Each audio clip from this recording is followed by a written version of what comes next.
Yo, is this thing on? The hot mic moment? Yo! Happy Friday, y'all. How's everybody doing?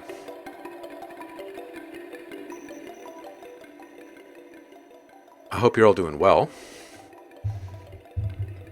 Feeling the Friday. Some of you are on the other side of the world and already to the weekend, and I'm jealous. It's still early here.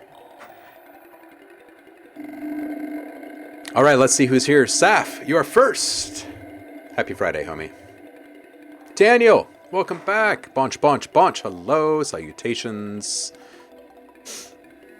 Kai is back. How you doing, Kai? Javar is here. Tremties is here on a Friday, early. Welcome back, Trem. Good to hear your ladies doing all right.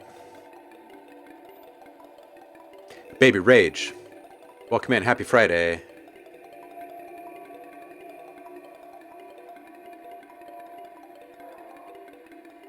It is on. Chroma Verb is a Logic thing. It does look pretty. It doesn't have like the best reverb or anything, but there are some cool things about it. Logic is not appreciating the stacking of reaktor and the processing that's happening. There's also a little bit of Portal happening here too. For those keeping track at home.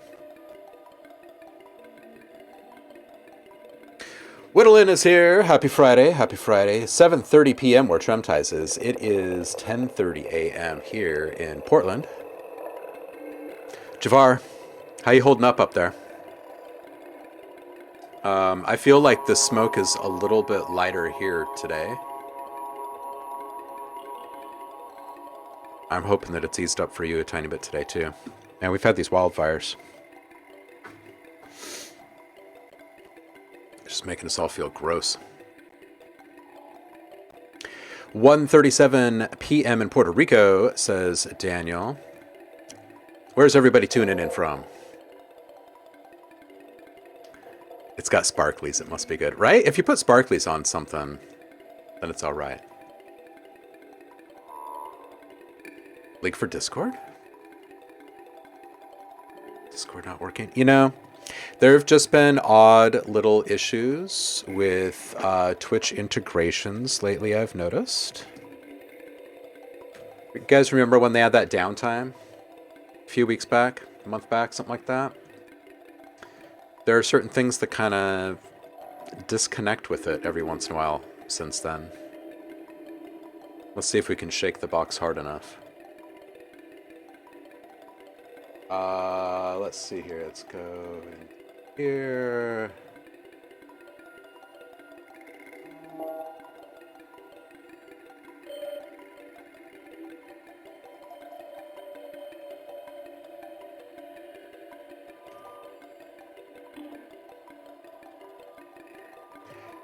Still no. I will shake it harder then. We're gonna get this.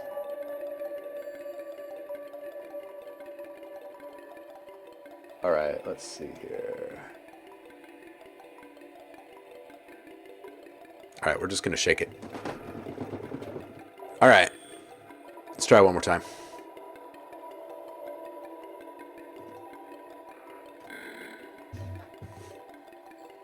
Still nothing. I've tried shaking it a couple times.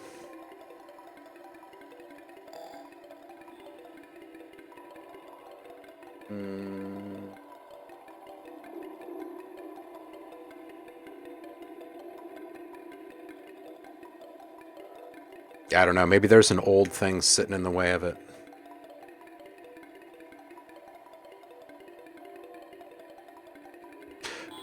Weird. All right. Well, hey. I guess you guys are just gonna have to drop a link for me every once in a while. What if we try to scare it? Boom.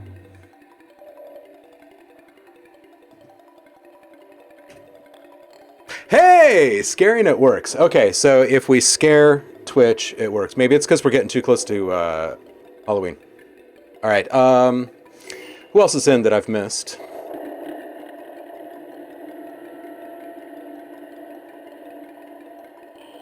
Oh, Javar, you're getting rain? We haven't had rain in some time. We were supposed to have rain by today, I think, and I can kind of feel it. It really wants to. I'd like that feeling to go away. You know, the one that happens like it's behind the nose, but it's above the there's this special little spot in there that wildfire smoke gets to, and you can't do anything about it. Baby Rage is turning in from Miami, Florida. Pregnant, welcome in. Happy Friday.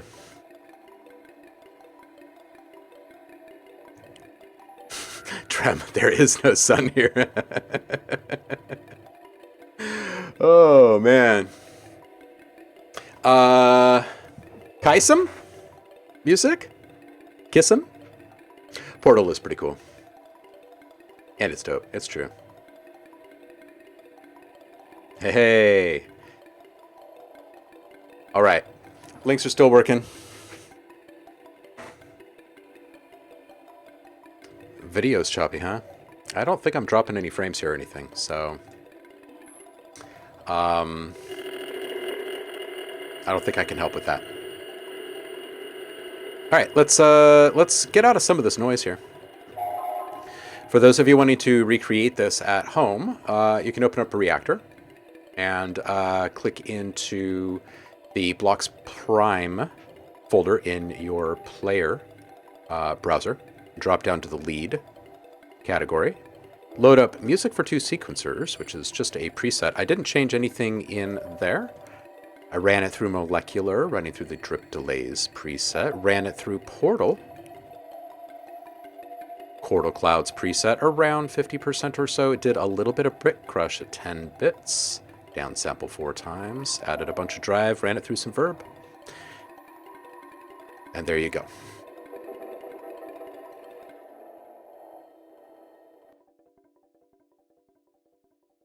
And it sounded like this originally. Pretty simple. All right, let's see who's posted stuff to the Discord already, because I'm kind of eager just to hear what you guys are making today. Oh, we got some new peeps coming in. Loki, Wid, Kissam, Kaisam. Welcome in, guys. Happy Friday. We're going to start off with Tremties.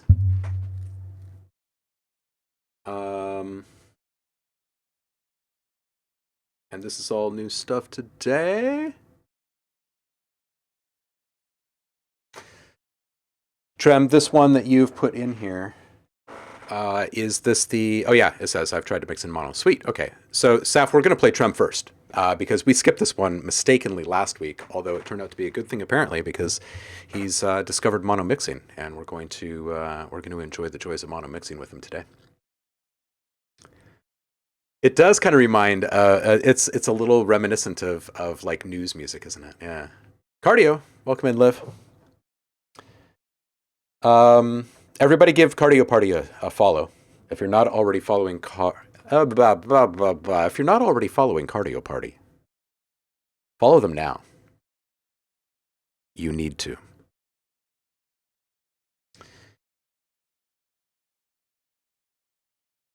All right, so we're going to start with Trem.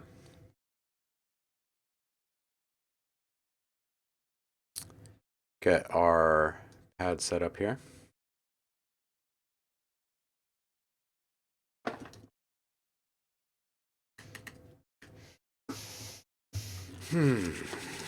Everybody ready for this?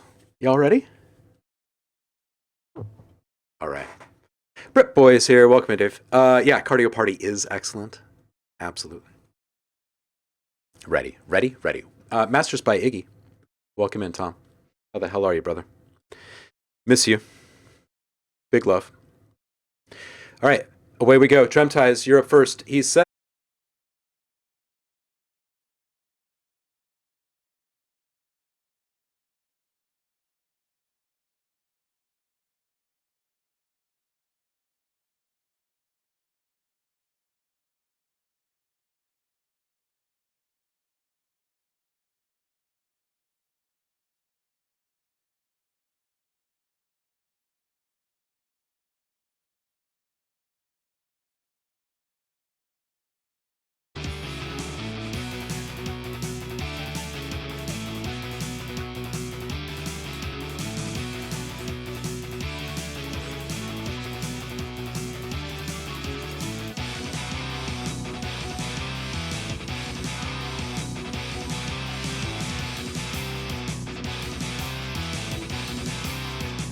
The stream died. The stream died? Okay, we're gonna start this over. When did the stream die? Man, I look away for 2 seconds and stream died. The hell's up with that? All right, all right, all right. Away we go then. Here we go. 80s metal from Tremties. Sponsored by Comcast. Apparently. Cheers, y'all.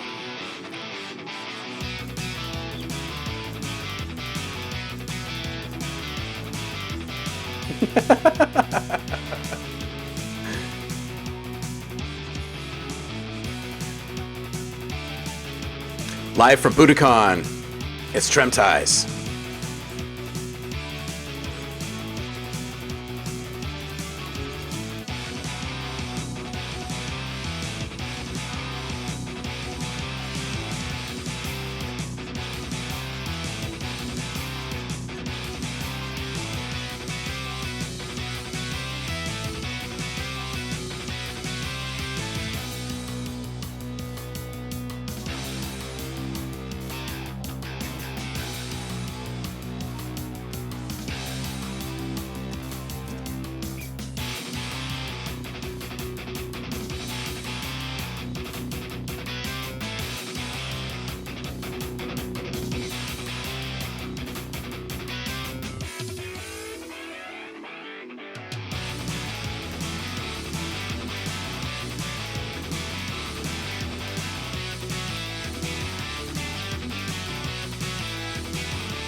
Dude,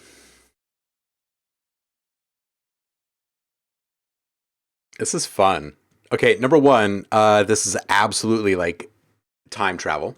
You've got the sound. It's great, but the guitar is awesome. Like the energy is awesome. This is a very complete track, and this is the riff is from 4 years ago. Is it just the guitar? It was from 4 years ago, and then everything else you've just produced around it. Um, awesome. Oh, did you catch the death of the stream cardio? Okay, well, we're gonna have to click on that. All right, so 40 seconds in, I think the lead synth can come up quite a bit. I think the guitar can kind of be pushed back a little bit, and the bass can come down just slightly, and that lead synth can really kind of reign supreme there for a minute. It's kind of fleeting. So definitely lift it up and give it the spotlight there. I think some more separation just in general. When everyone is kind of spouting off at the same time or around the same time, just more separation between players. Volume and stereo position changes through automation during solos and whatnot, right? Try to envision what the bodies of these players are doing while they're on stage performing this. Like where you've got them right now is really solid, but just what are their body movements on stage, right? So when the guitar solo comes up, everybody kind of takes a step back, right? And the guitarist takes a step up, right? Maybe the foot goes up onto the monitor and you see the volume knob get upped a little bit, right? And so everybody makes these really small adjustments, and you can kind of mimic that in your mixing automations in those little moments. And when you do that, it's going to help kind of focus our attention on these different things. And I think that through that you're going to be adding a certain amount of movement and progression of like just change in general throughout the entire mix, and it's going to feel a bit better overall. Really nice clarity throughout though. There were only a few times where I thought that things were either competitive or just could be mixed differently volume wise, for different players to have a priority in the mix. Really fun solo. Really fun solo. Totally left to center. Really like it. I think finishing touches, saturation. Like this is, it's got all of the right sound. I think that, like I said before, slightly different prioritization with the volume mixing in a couple of different spots would really play out well. And then um, one pass of saturation to kind of help put an edge on things, and another one just to kind of warm it up and kind of beef up the overall body of it, right? And just kind of make it bloom, make it bloom.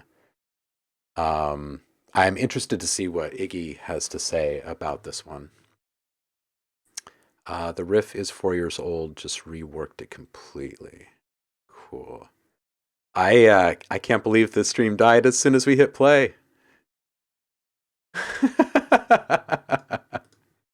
Well, hopefully not too many people were lost in the process.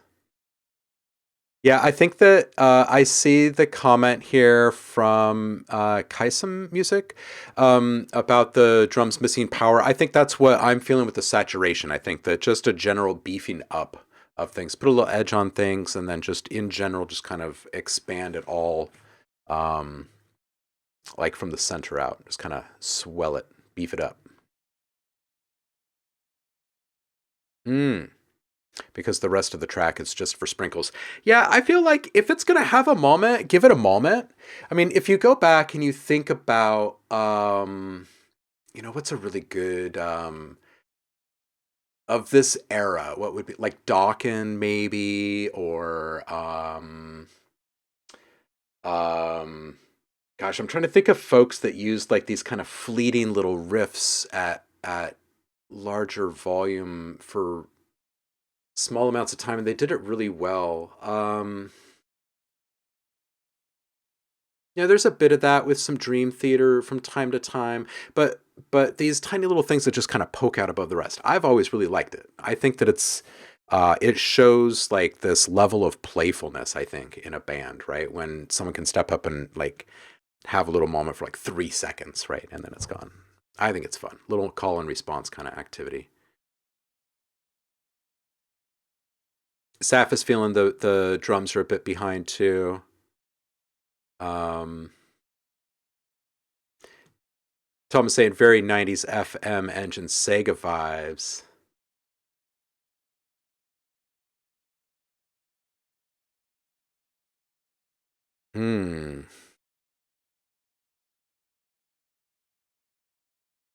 Rhapsody of Fire playing Guardian. Motorhead. There we go. Motorhead. Absolutely. There we go.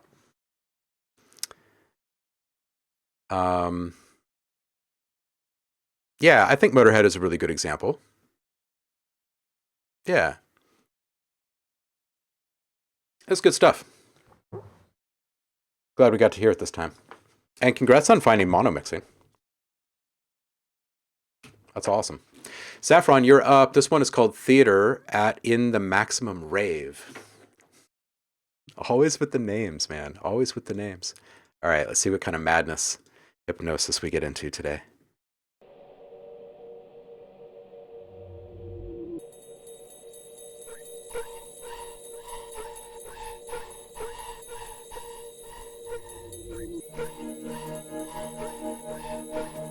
Oh, this is already really cool.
Mm.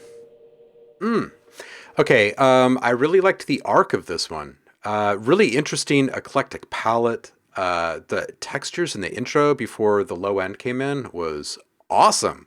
Seriously cool. And your EQ work on them, the way that they were filling up the entire stereo spectrum, all of it was really, really nice. The massive juxtaposition of the bass coming in there, or the low end, the bass and the kick drum together.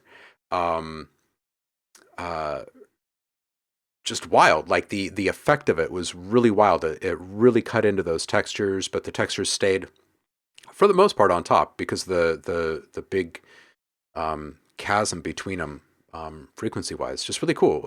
I think some saturation swells, maybe long form on the kick would be kind of cool, where the rest of your soundscape is kind of persisting, but the kick itself becomes a little bit more present and dominant and maybe grittier, and then it kind of backs off or something. Something that could add a little bit more like depth and interest over time, in that expanse between like, oh, I don't know, a minute or like 30 seconds and a minute and 30 seconds, somewhere in there. I feel like it'd be kind of cool just to hear, and maybe just like one cycle, one thing kind of changing and blooming and then kind of coming back down. It'd be cool to also have just a really small transition when you drop down out of that. I like coming out of it without the transition, but it would be cool to have like maybe just like a something that could help um, accent the sense of relief or release of that tension that was building. Oh, I skipped this one. I like the subtle chord creep happening right before that transition. You can kind of hear that stuff uh, coming up. It was nice, and just in general, nice full mix. Nice full mix. Um, Not quite as hypnotic as some of your other stuff, but I would say that this one progressed really organically. Like the rate at which things unfolded and progressed was really nice. And like I said, I really like the arc of this one. I really like how it began and it ended. I love the breakdown in the middle. This one felt very um, in the moment. It feels like this was all constructed very fluidly. So kudos, man. And by the way, I'm also hearing your attention to detail and stuff too. You're constructing these frequency lanes, and it's leading to these very balanced and full mixes lately. It's good stuff. It's good stuff. I would like to hear what the chat is saying about this one. And Whittling, no worries. Just give a shout when you're back after you're done eating, and we'll listen. Yeah, Iggy, man, the guy in Sweden who's generated all these songs with AI. It's begun. I think, and I know I've said it here before, but I think Spotify has been using AI generated music for a long time. I do. I don't think they're saying it out loud.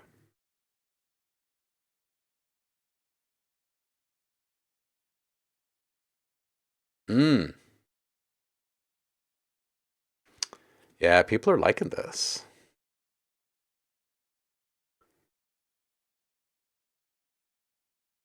Oh yeah, that's right, Tom. One of the late night streams with the yeah, I kind of remember that now. That little techno baby thing. Someone challenged me to make some techno, and I do remember making the that like that big like splashback kick. Yeah, that's good stuff. Automation on the drive or automate a parallel track with distortion in. Yeah, yeah, I like that.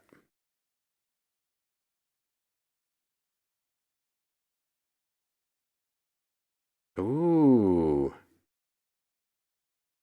Oh, okay, Tom. Yeah, Tom did some singing. We're gonna get to hear that soon.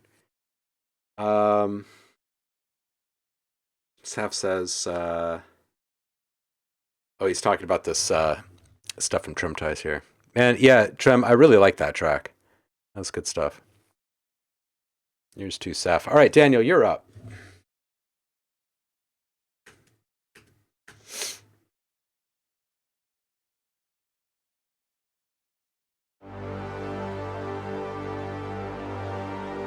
This one's called Namici Frisia's Sispuela Magica.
All right, first, Daniel, I will say that this has got to be one of your more complete and epic arrangements from not just a compositional standpoint, but from a mixing and delivery standpoint too. There are noticeable improvements here in a few different categories across the board. So let's take it from the top. This is really grand. Like the feeling of it is really grand. Those chords are really nice. Really nice choice, really good pace. Feels like it's all unfolding at just the right pace. Some EQ tightening in that intro sequence, where if you were to take a look at the EQ on each one of the instruments and just kind of rolling off what you can high and low and preserving just a little bit more frequency space for the other sounds. Every last little bit counts. And remember that when your mix becomes quite full, those frequency gaps are going to be filled. So if you feel like you're starting to lose just a little bit of body on the low end of a sound or something like that, keep the EQ there and then A/B it in context with the rest of the mix and see if you still feel like you're missing something or not. Because with some instruments, it's going to be just fine. And in fact, you can continue to roll it up even more, and it will still be just fine or even better in the mix. And others, you might need to keep it or back off a little bit, but you do need to kind of go back and forth between the listening to them in solo and then in context just to kind of make that decision, right? The drums in general, I think, can use a bit more oomph, and that's just to kind of keep pace and measure with the aggressiveness of the guitar specifically. And then I would say the same thing about the perks that come in later.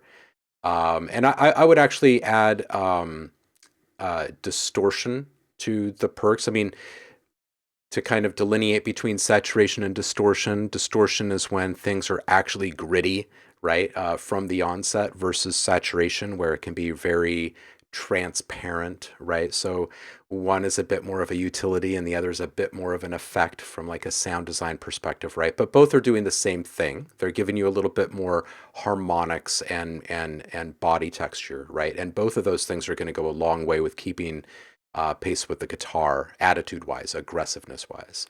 And then speaking of guitar, using the wall of guitar trick, right? The wall of sound trick, it can be a little tricky for the other things in the mix. So there are different things that you can do to combat this. You could double your track and keep them on the sides and keep nothing in the middle. So your drums and your lead and vocals, if they happen to be coming on a track like this, like they would be a bit more protected in the middle of the mix. There's different ways in which you can go about doing this, but I would recommend finding just a little bit more separation between the guitars and the rest of the mix. And then I think that in balance with finding a little more separation through tighter EQing with those early players in the mix, I think that everything starts to feel better, right? The drums are a little bit bigger, they're cutting through in the middle of the mix a bit more. Everything has a slightly tighter lane that they're operating in for frequency presence, and I think everything sounds even better. Let's see what everybody else is saying. The drums and percussion, I use Expand 2, and then I use a Shreddage 3 Serpent for the guitars. Yeah. Yeah, Immortal is good.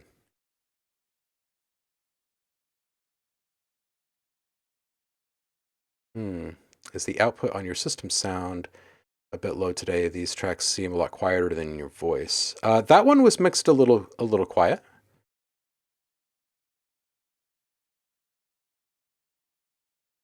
Yeah, I would say this one and the earlier one from Trem, I think that they could both use like a finishing touch for loudness and presence. Iggy says, I have a little secret I use nowadays. I use something like Volume Shaper or LFO Tool to build transients into guitars. Yeah, I like that. I like that. That's good stuff.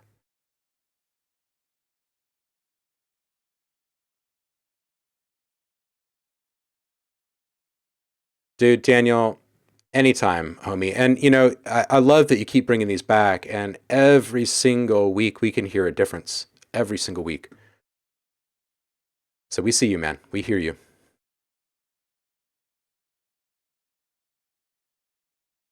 All right, next up is Baby Rag? Baby Rag? Baby Ragwa? Don't let me butcher your name.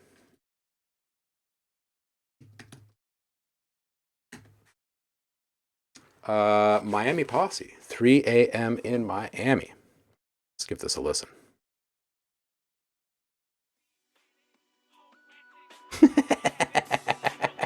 Javar. Damn, whippersnappers.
Mm.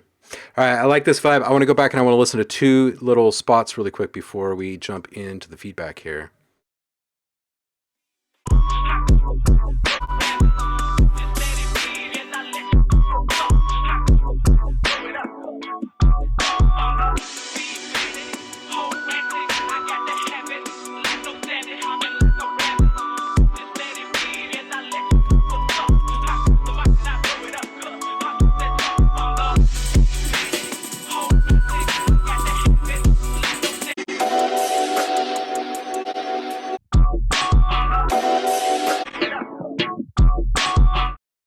Okay, and where is that? Where is that? That's 102. Okay, so that's just right around the 1 minute mark.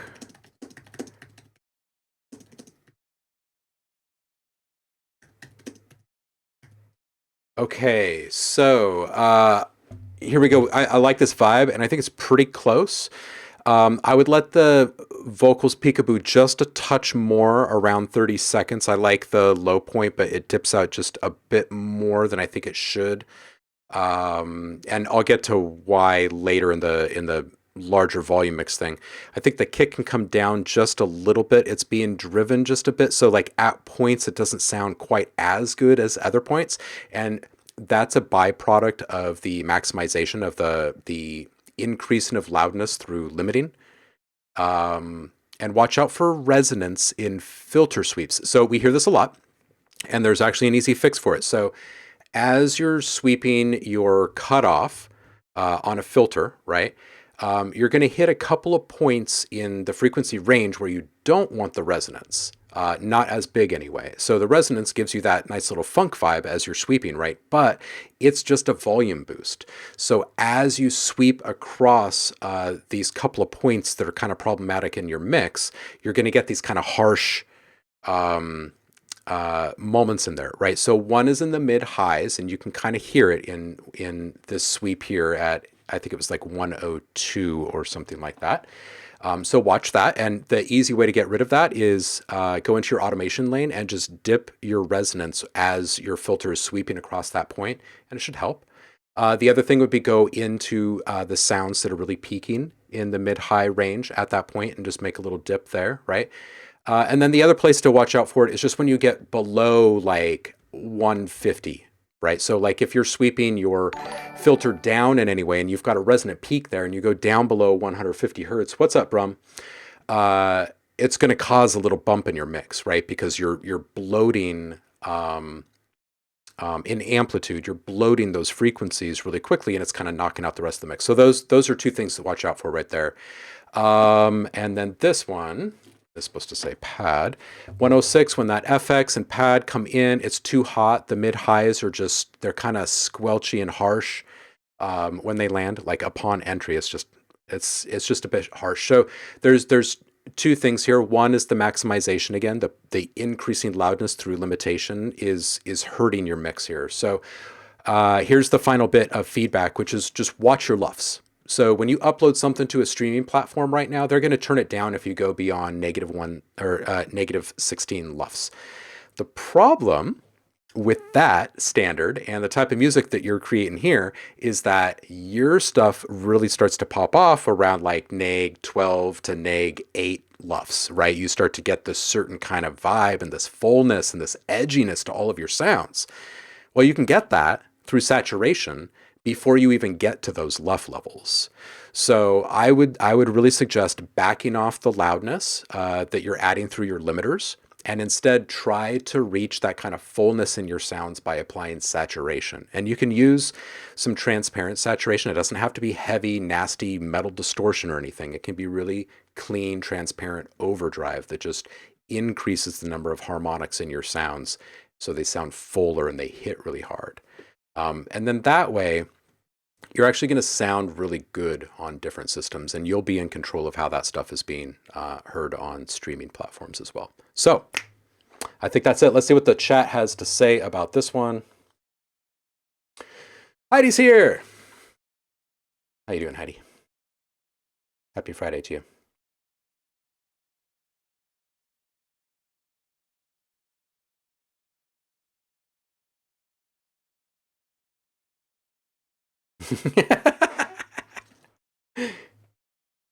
Oh yeah, no, there is definitely some funk in there. Absolutely. Such a feels a bit hot on the highs when it opens up since everything is very low pass before. Yep, yep, yep. When the filter comes, there's a bit of saturation. Yeah, so everyone is kind of dancing around the same thing here, which is, again, it kind of comes back to that resonance and the filter sweep and the mid highs just being hot and overdriven. Britboy saying the kick is hot. Tom says, I'd love to hear more tonality on the bass notes, maybe some saturation on the 808s. Yep. Yeah, I think the big takeaway here, really honestly, is to back off the limiting, like back off the compression and limiting to make stuff louder. Because in this style of music, you're going to be rewarded tenfold if you use saturation instead. You're gonna get really big full sounds before you even reach for one of those other tools, and you're just going to fly out of speakers. It's going to be hot. Trem says, I'm unsure about this filter sweep. Sounds a bit too harsh right now. And just for the sake of being here, very much like, hey, I just found a new effect. Maybe integrate it a bit more. Maybe the automation value is too steep and deep.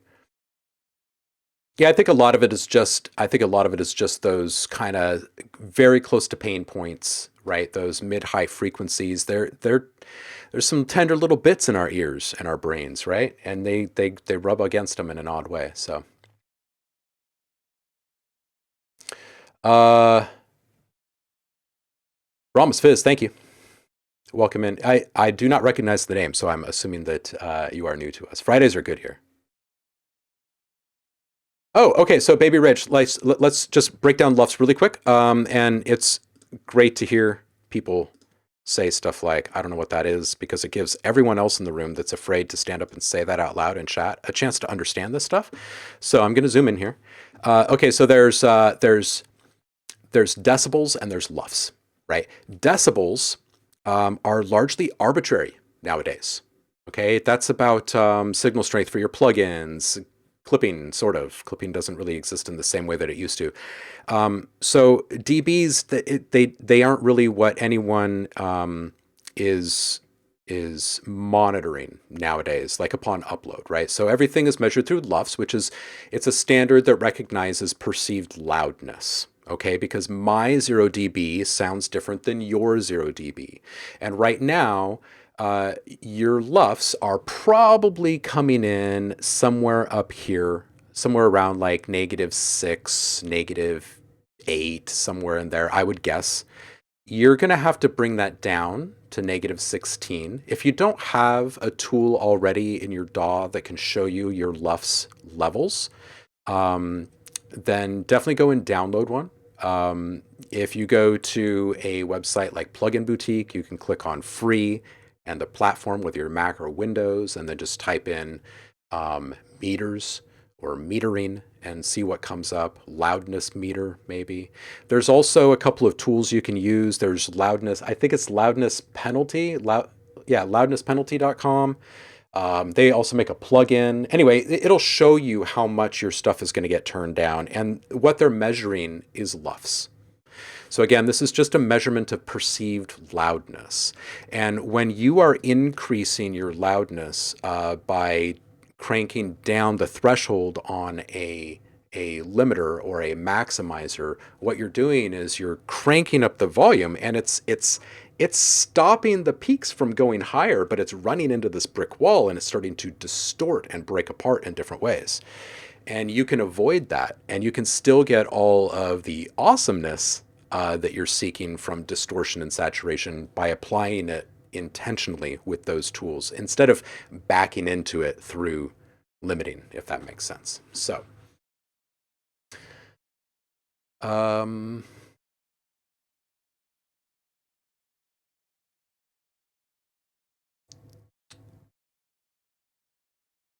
Yo and Trem, thank you. Lufs' perceived loudness. Notice if you keep turning the master volume up above 100%, it doesn't really get any louder. It just sounds squished and distorted. Yeah, yeah, yeah.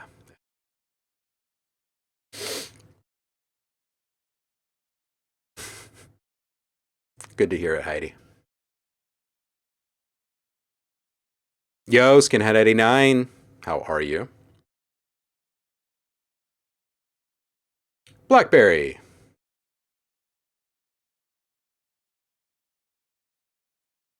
Yep, Blackberry always makes great points. He's an absolute legend in the community. He's saying, if you're finding that the overtones in your mix seem to be fluctuating, then chances are you're hitting a limiter far too hard. Limiters are not the best gain makeup tools. Yeah, yeah. Tom is saying, oh no, love, so many arguments in the mastering forums. Let them argue. Let them argue. We use our ears.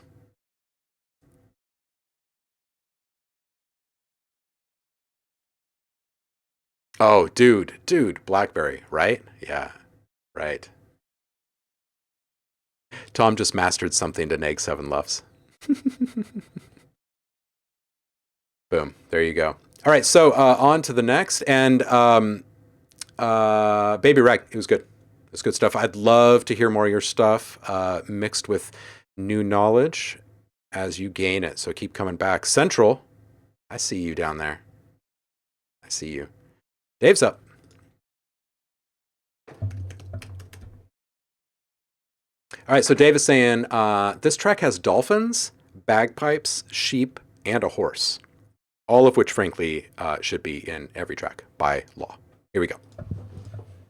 No cowbell, Dave? Well, I mean, we haven't listened to it. Maybe there is cowbell. Let's not jump to conclusions here.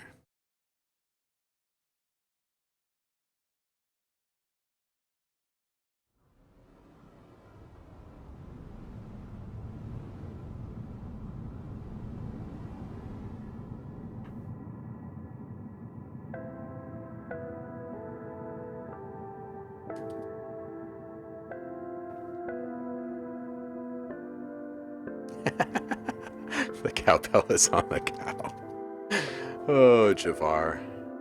Alu is here! Welcome in, Alu Trick. Whittlin, you're back. Welcome back. How was dinner?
Come on, lads.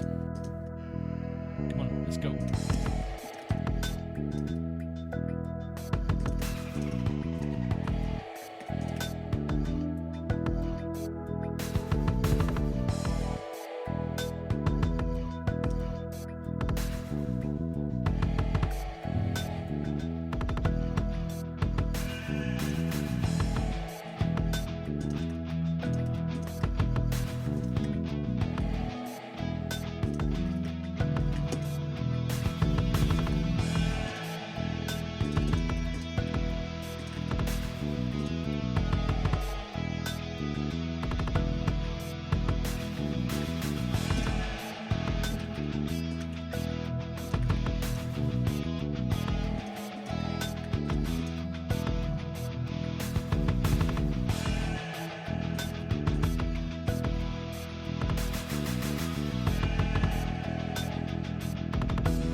Is there like a goat there at the end?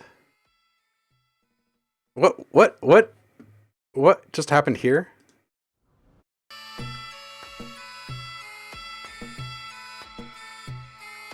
Is that the sheep?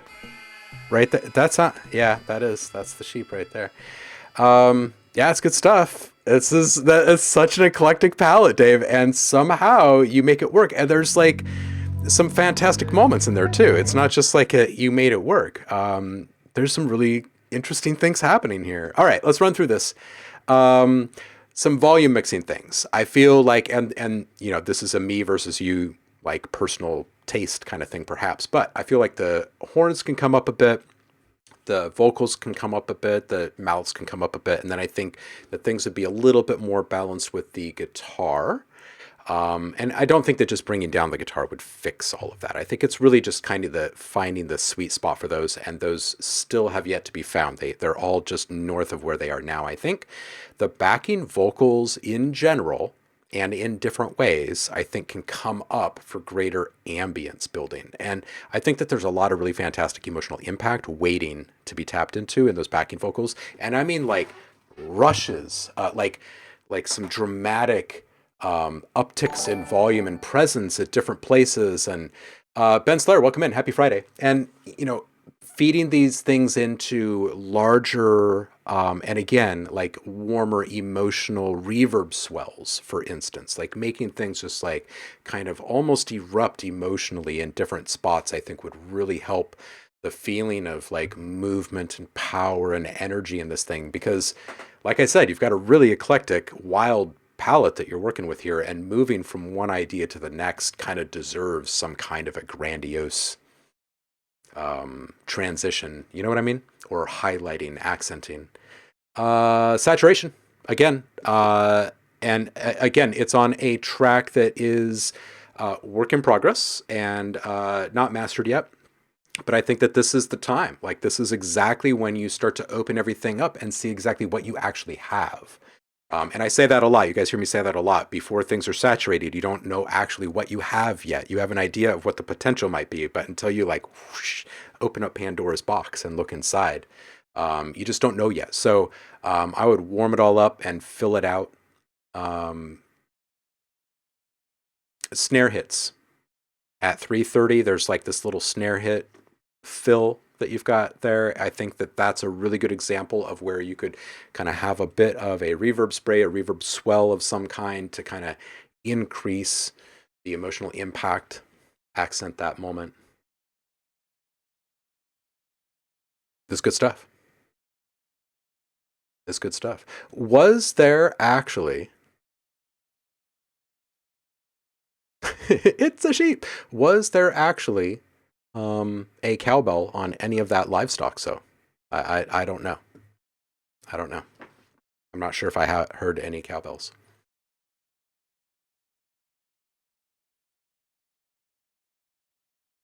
Just unsure. Kai, you're up next. Wid, we did not have to skip you. How was dinner? What did you eat? Was it good? Did you miss us? Kai is up next. This one's called The Sky Has Fallen. Kai says, uploaded this and had it reviewed a long time ago and finally got around to finishing it. Oh, excellent. I love it when they come back around. Here we go. This one's The Sky Is Fallen.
That will keep you safe and sound. Just need a reason. I just need to know what's on your mind. Tell me what you needed. You can call my name, I'll be around.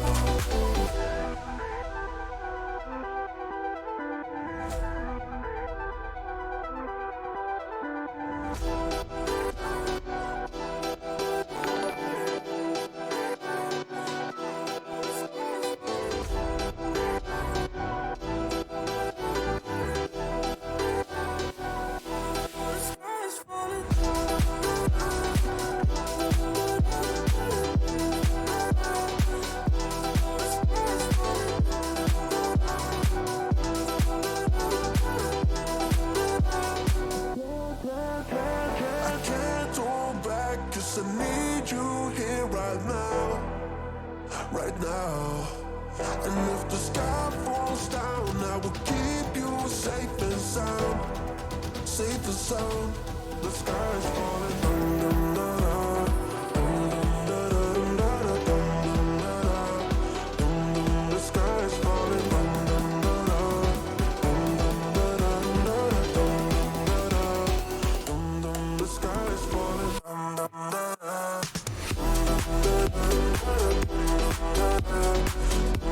The sky is falling.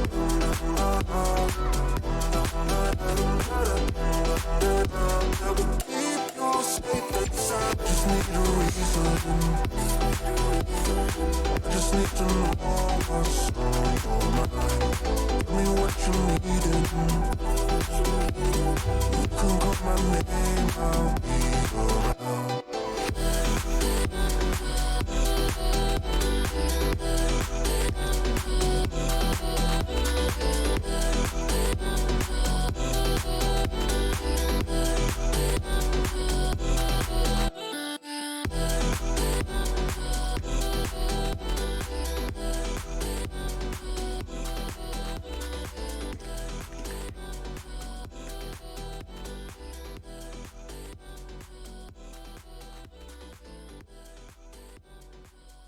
All right. So I hear a few things. I hear a few things in here, Kai. The first thing that I hear is you attended to a lot. There were several different things. I do remember the track. I do remember it feeling and sounding differently in a few spots. So I do hear some improvements. I also hear and feel that you might have tried to do a little bit too much in a couple of spots. So let's just walk through that really quick. First, I'd love to hear just a little bit more upward energy at 119. And this could be indicative of there being compression threshold being too low and sucking away some of that peak energy that we would naturally be getting without it. But I think that the ducking, all of the sidechain compression, the ducking is causing a bit of havoc in the mix. And I'll explain that.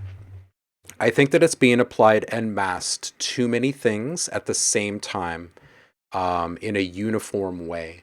And if you were to apply it individually to different things with its own settings that are kind of custom tailored to their unique needs, then I think that you're going to get a much greater effect from that pumping.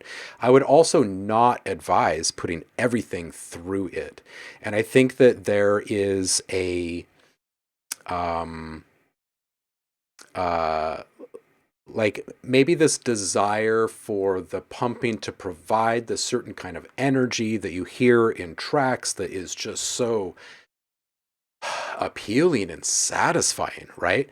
There's a certain amount of like energetic magic, like emotional magic that's happening in those moments. But it's not just the ducking that it's happening to, and it's also not everything being ducking or being ducked at the same time that's causing that magic to happen. So there needs to be more separation between the effect and also I think and the sounds that it is affecting. And I also feel that you can just not duck a lot of the things that you are ducking right now.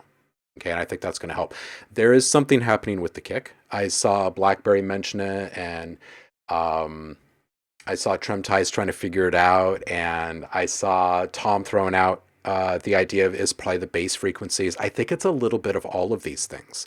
And I think that the ducking is causing a fair bit of it. You just got to kind of remember that, there's always a reaction for an action, right? So if you change something EQ wise with the sound, it's going to upset frequencies around that change, right? Not just the change. So it's just kind of important to understand that there's always cause and effect and commingling happening with everything. And maybe just backing off of some of that and applying it more individually would be better. 220, the drums and the perks. I think the drums need presence and depth, and the perks need body and edge and saturation. We'll fix that. And in general, a finishing touch for you on this one, I think, is also saturation. It can help you define edges of sounds, which can help you find boundaries. Okay, and it can also help reveal things that can help you figure out where to cut. It's another one of my kitchen analogies, right? Like if you're cutting foods, whether it be, meats or vegetables or fruits or whatever, like nature provides all of these guidelines for you, right? You know where to cut because you can visually see the change and how it happens over time as you're moving through it, right? Same exact thing with your mix. When you start to find the edges of the sounds, you start to understand with more clarity what you can and can't and what you should and shouldn't do with those sounds in the mix. So saturation is really going to help. And don't try to limit the peaks of too many things at the most emotional moments. That's what I got for you.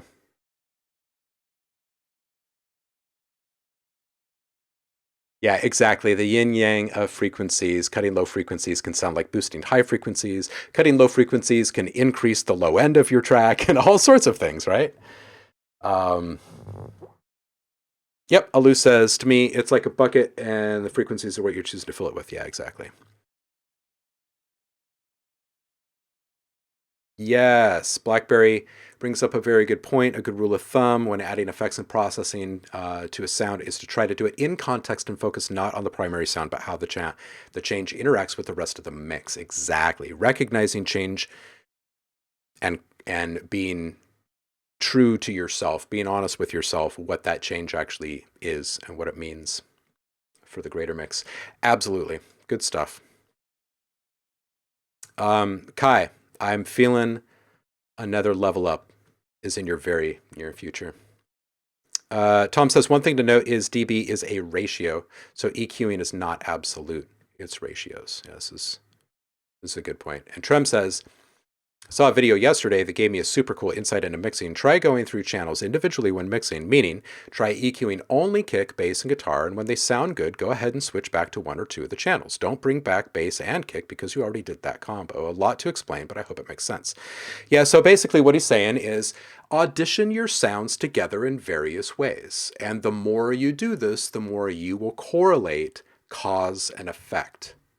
Right? And you'll begin to understand the difference between competitiveness, cooperative, or like a sound that is primed for a cooperative relationship versus a competitive relationship, right? And what is their combined outcome, right? And then how you introduce other sounds to it and in what order is going to affect your perception of these things. So the more that you mix and match and try to assemble these things and perceive these things in different ways, the more you're going to be able to correlate in your mind. And all of that stuff is just good anyway, because it's really good to understand how your sounds work specifically. So Alu says, is that in the mix? His tutorials are solid. And BlackBerry's saying, so true. And the equal loudness curve also comes into effect within the track itself and in the context of the volume or monitoring out. Boom. Central. Welcome in, dude. How are you, homie? Happy Friday. Loki. Loki's up. This should be good. All right, this one's called Forward October 2022. Roku-sai. Happy Friday, brother. How the hell are you? Pregnant. This is you. Okay, I'm looking forward to this. Dig this art, by the way. Ooh. Oh. Ooh.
Okay, there's so much good stuff here. Don't change anything except for the LUFs.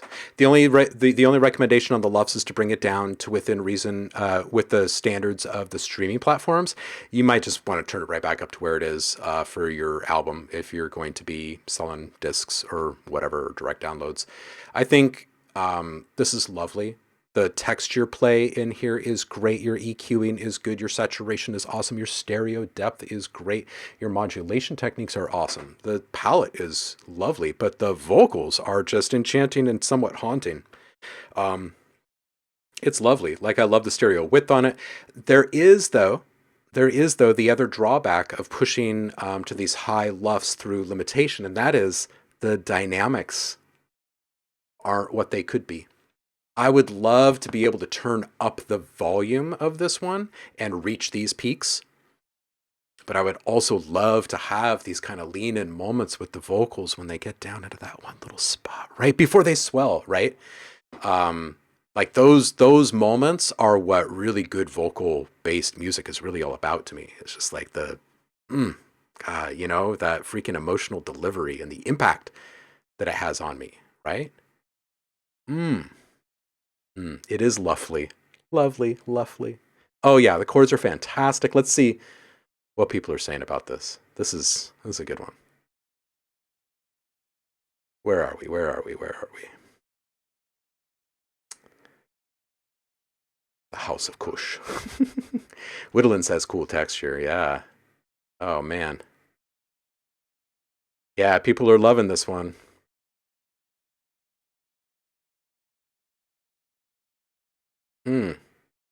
Chumtai says, oh my god, these chord voicings are so spicy.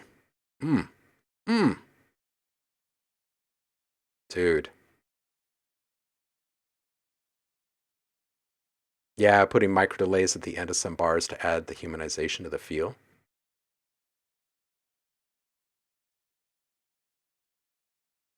Yeah, Trem has visuals from this. Yes, there you go. Pregnant. Confirming I automate delays at the end of the vocal lines to bring them up.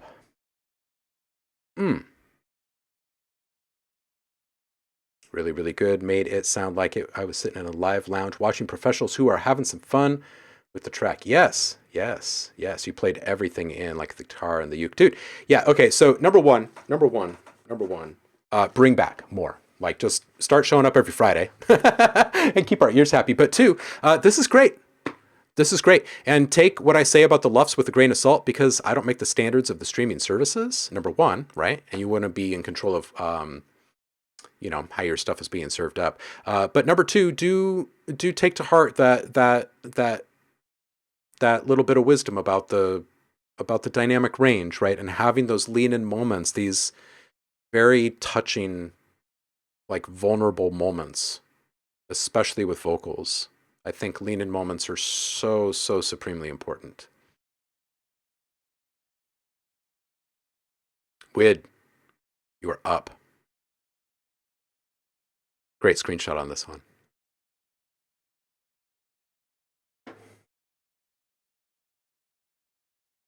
All right, this one's called Primordial. Wid is saying, first time I use guitar VST. Build up ugly for now, no outro. I didn't use a clipper in the master. I'm trying to follow your advice about mix. In the master, I put only span and CL2. Okay, cool.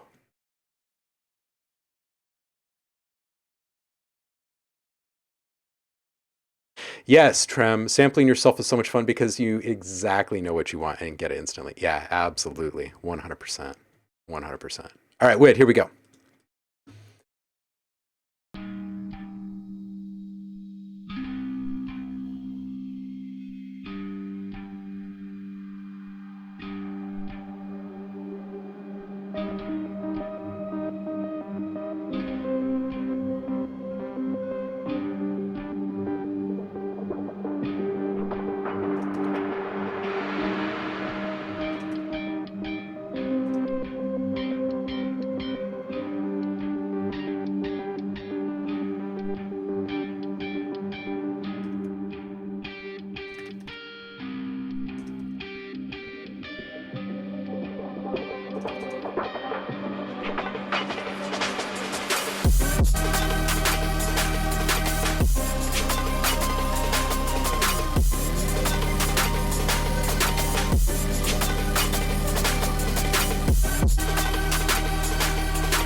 Wid, one, it's been a minute.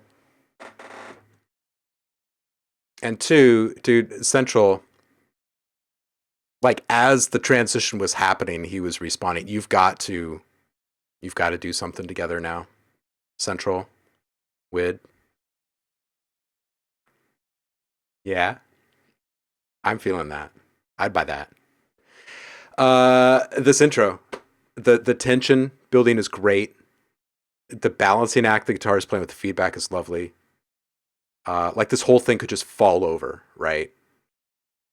I would double up on that transition and add a spicy suckback personally, because I think it's great. I think that whole transition, the tension build, all of it is great. I would also think that one element in there could slowly ratchet up in a fairly linear path the entire time. So I don't know what that is, like a full minute maybe.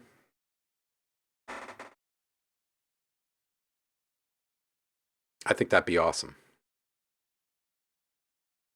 And seriously, I think that you and Central should absolutely connect. Spicy suckback. This is great. This is great. I'm not going to give you any technical feedback on this one. I want to know what comes next. That's all I got to say about this. You just started this yesterday. You are seeking my opinion. My opinion is that you keep doing exactly what you're doing. and send a DM to Central right now. That's my opinion on the matter, Wid. Happy freaking Friday to you. This is a work of art in progress, is what it is.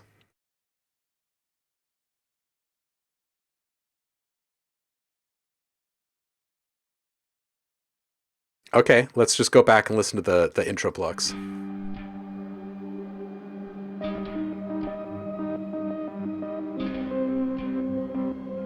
Is this guitar rig? Yeah, there is. There's some weird low end in it, and you know what it is it's a filter thing. There's probably some filter automation that's happening, maybe with a square LFO, and it's jumping from position to position. There's a small amount of resonance on it, or something like that, and it's bloating.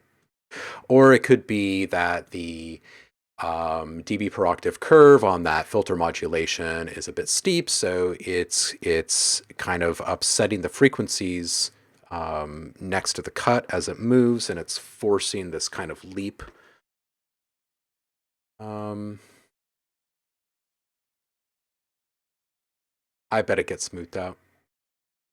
Blackberry says, one of the things about mastering LUFS is, as a bedroom producer, you really shouldn't be focusing too much energy on the mastering process. Just try and get a great mix that adheres to and maintains a decent LUFS should be your focus. Mixing is about making your music sound great. Mastering is about making your music sound the least crappy on the widest number of playback scenarios, and trying to do mixing, mastering yourself is often at cross purposes. Yeah, this is almost verbatim what I'm always saying. Like, get it sound an ace to you in the mix. And the master is about making sure that it sounds that way, or as close as possible to that way, on as many devices as possible, or as many scenarios as possible. And yeah, BlackBerry has a really good point. Personally, I think hiring a good mastering engineer is money well spent. Masters by Iggy, Commander Rokusai, BlackBerry Jam Studios. All very good options.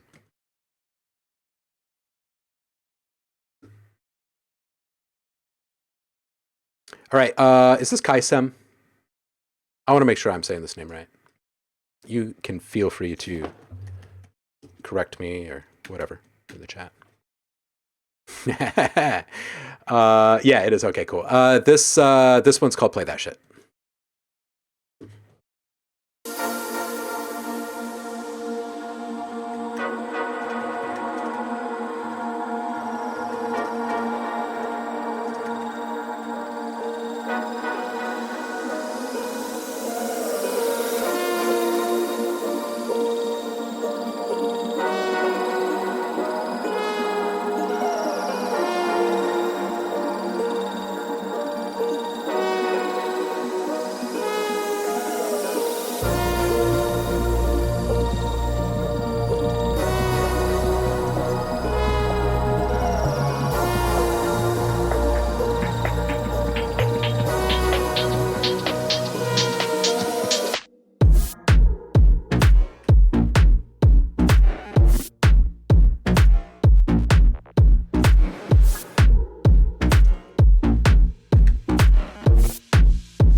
Tom, take care.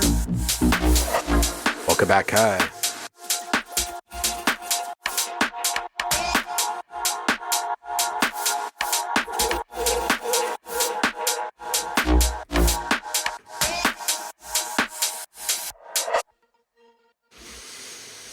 Yeah, there's some good decision making in this track. Some nice original and controlled decision making in this one. It's good. Luffs are a little spicy. A couple of spots it really shows. Might want to take down the luffs. Little transition effect for the intro. It's a little hard on that first note. And am I crazy? Or would stretching like every... Wow, I'm having such a hard time typing. Like pick a number and then stretch that note of that horn just a little bit. Am I crazy, or would that be just freaking awesome in that whole intro section? I think it'd be awesome. I'd add a suck back at 46. It just kind of enhance or accent that feeling of vacuum, right, as you drop in to that breakdown. A little more ear candy on the side, maybe 102. I hear some in there, and it's lovely. It's very pleasing. It's very satisfying. Maybe, and I'm not talking like a lot. I'm talking like maybe one or two. Something that could use the stereo spectrum. You've created this vacuum. Now, like, recognize the potential of what you can do for and with the listener in that space, right? And something really tiny can move across the stereo field and be the thing that makes the track for this person, right? Ear candy can go a long way. 122, maybe a quick little sample and hold effect on something in this breakdown. It could even just be like a snare. It could be like a really quick little wind-up stutter or something like that. I think it'd feel really nice. Lovely transition at 144. Whole thing's fire. Whole thing's good. Yeah, Trem is right. Easily hear this in a club. Absolutely. Blackberry says, that kick is as thick as my thighs and twice as chunky. Talk about moving air. Woohoo! Oh. Yeah, made a triplet ARP and a 4/4 ARP is what you meaning. Yeah, no, I like those. I think that I think there is something you could do with those horn blasts though. There's something. I just think a really simple stretch on one of them would be freaking great. It's good stuff. I want to hear more. I want to hear more from you. It's good. DOA is up next. Where are we here? 1, 2, 3, 4, 5, 6. Oh, we're good. We're so good.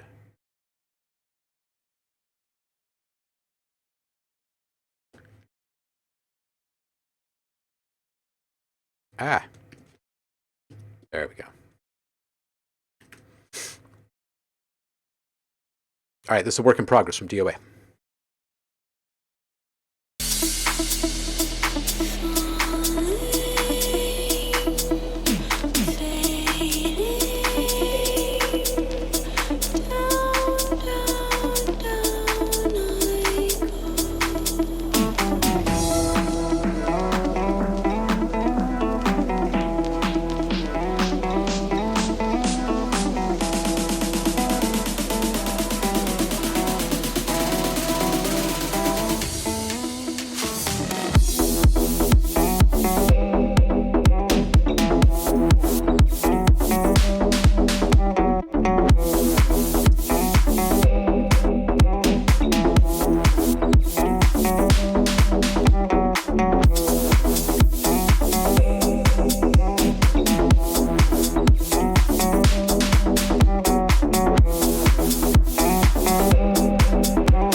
All right, here we go. Right out the gates, DOA. I love the vocals. I think the hats can come down. They're a little spicy in the mix. 30 seconds in, I want more from that transition. And to be fair, and the only reason I'm going to say that I want more from a few different things in this mix is because I think that the mix deserves it. I think it's a pretty cool track. If the track itself, if like the aesthetic that you were building and what you were actually aiming for was a bit more cookie cutter in nature, like a bit more, you know, predictable in all ways, I wouldn't mention it. But I feel like there's something kind of cool about this that stands out, and I wouldn't fall into the same kind of transitional tropes and stuff that are in things that people are already used to. So I would absolutely find ways to make these small moments really, really shine. So I feel like what you were going for in this transition was understated, but instead I feel it feels just a little bit flat. So what I suggest is playing with presence and air and modulation. Just adding a little bit of change to modulation over time can have a great impact. So by that, I mean, what if you add like a little warble, gate, or stutter to a riser, right? Something that can grow in impact and intensity over time. Not something that is static in nature over the time, right? But the amount and the depth of the modulation is increasing over time. So therefore, you are increasing the interest and tension, and you're giving people something to tune into specifically in those moments, even if it's on a really, really subtle sound. So you don't need to go in and like revamp stuff, but go in a couple of spots like this one in particular, and just make it a bit more interesting. Volume and EQ. I would go back and revisit track by track all the way down the board and shave what you can. Make the individual EQing on every single track a little bit tighter. I think that you can bring the low end cut up on several of your kind of mid-range, low mid-range sounds. I don't think they need the lower frequencies in there. Really nice vibe at 107. Love the vocal doubling at 140. At 2 minutes, I think that snare, that build-up snare fill, like super vanilla. I would totally get more creative here, and it definitely deserves something cool. I'd get tricky. I'd get tricky with it. Stretch that stuff, cut it out, stop short. Get a little weird.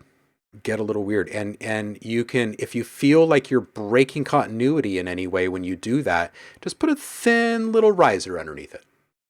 It'll tie the whole thing up nice and neat. 218. So this is a tough one. This guitar root.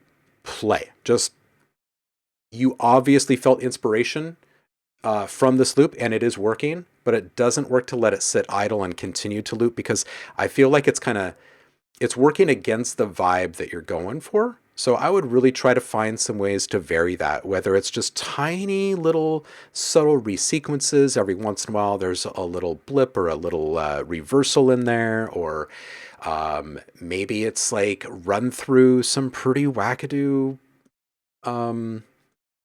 processing schemes, right? Like, you can absolutely play with it, right? You can distort it, you can chop it, you can stutter it, you can flip it. I would definitely play with that guitar loop, though. Again, something that can really grab the ear, and it doesn't have to be again and again and again difference, just a little bit here and there, because it's going to give someone a reason to continue to follow that one thing, that thread. And then at 250, I would build more verb presence as you're getting to this moment, and then boom, I would also add an impact at the very end, like maybe even a somewhat cinematic one, and just let us kind of deal with that like dusty fallout at the end. I think it'd be good. All right, I think that's what I got for you on this one. Good track. I think it has a lot of potential. I do think that you need to spend some time being a little bit more creative with some of the transitions and loops and stuff. Let's see what people are saying. Oh, Trentice is digging this hard. Brom, I'm glad you're learning. Thank you. Thank you kindly. Stick around. Blackberry says, FYI, DOA is also the name of a punk band that has been going since the 70s. This is true. This is true. In fact, they informed one of my first band names, which was DOI. I was quite into DOA at the time. And DOI it stood for Destination on Instruments. We had really cool 3D block lettering, and we were in like the 7th grade. It was awesome. It was awesome. Kaisem says, give me bass. You know, a little saturation on that bass wouldn't hurt. Blackberry, you take care, homie. Always good having you here. Drumtie says, not on the kick, but maybe a sub to support the bass stream. Yeah.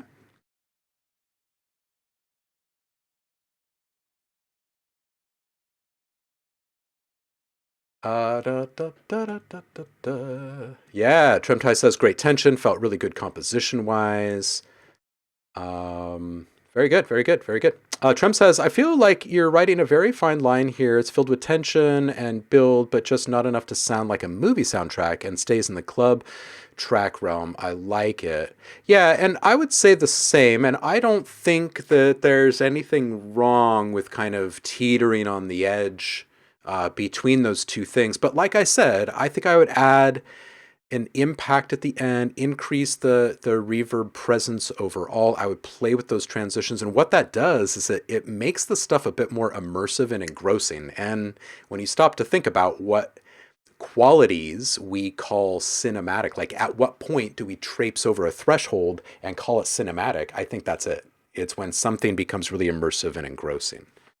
So there you go. From a sound design and sound experience perspective. So I think we're all kind of on the same page, feeling the same thing.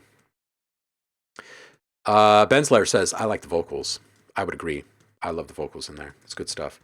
I would massage that one a bit, DOA. I think it's absolutely worth chasing down to the end. Brahms, you're up.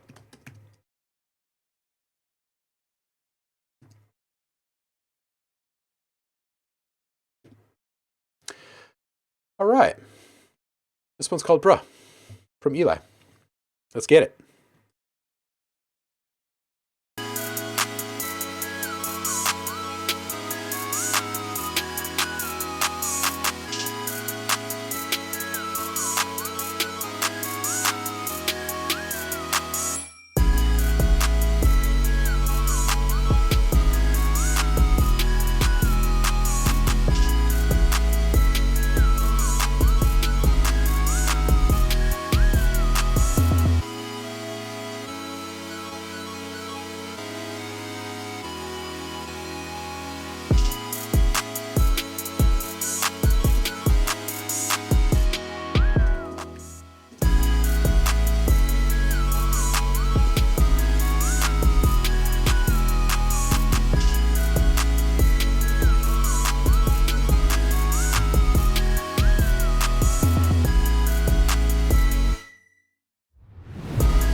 Dude, that whistling reminds me of like Adventure Time for some reason. Maybe a little BMO or something. I dig this. It's good. It's simple. I like the understated vibe that you're going for. I want some more transition effects in here, not necessarily always for transitions. Like here at 34 seconds, you can hear that there's this very natural opportunity that's bubbled up.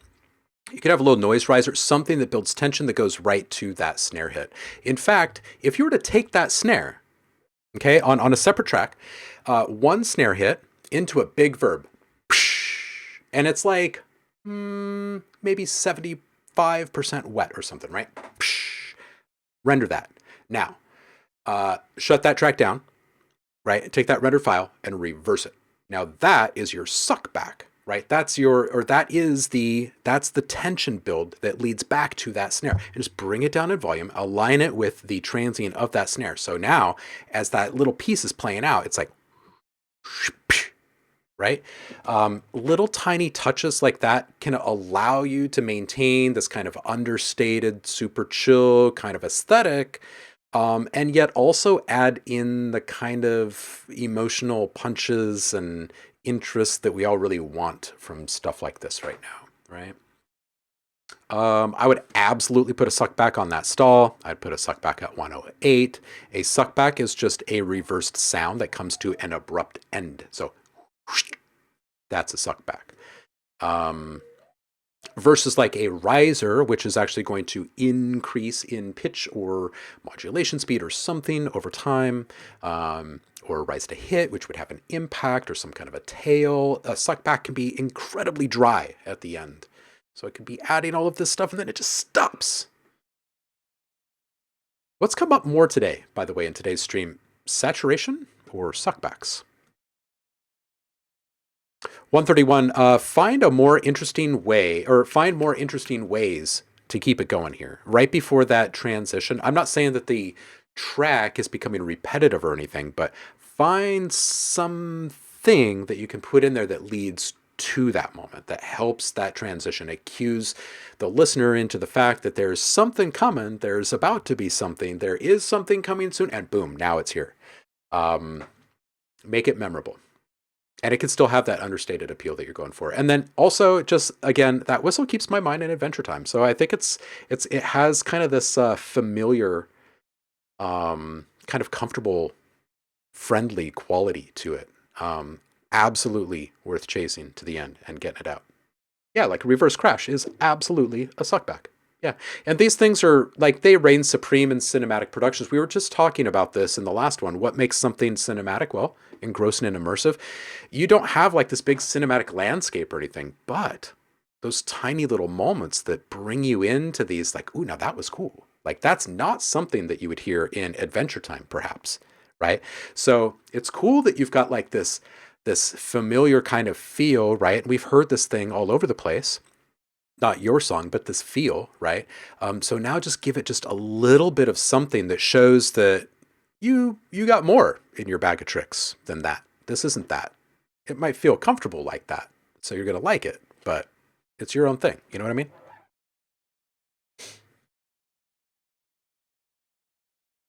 Yeah, a riser is actually going to rise, though. It's going to rise in pitch. It's going to rise in volume. It's going to rise in some way. A suckback can absolutely just be noise. And you can call a noise riser, and that's fine. Usually they'll have some kind of a tail or something like that. Sometimes not. The only thing that's really indicative or like qualifying for a suckback is that it comes to an abrupt end. That's all. That's it. Nice and dry. It's good stuff. I like this one.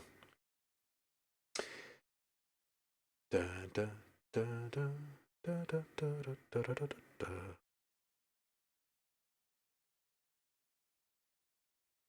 All right, let's see here. That's funny, Heidi. Your friend married one of the DOA guys. Nice. Central again with the nice chords here. Trem is always good at noticing clashing notes. If he says there was a clashing note in there, go back and check it.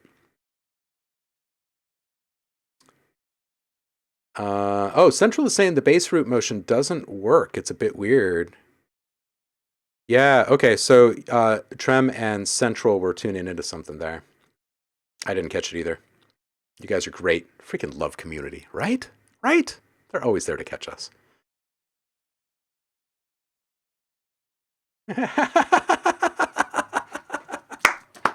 So Heidi, you're saying you guys made out? Is that what you're saying? That's what you're saying. I tease. Yeah, nice to see a newcomer making waves, right? Yeah, always, always, always. Okay, next up, and we've got 1, 2, 3, 4. Last call. Last call. If you want some feedback today and you've been on the edge of whether you're going to do it or not, now's the time to put it in the queue because I'm about to close it.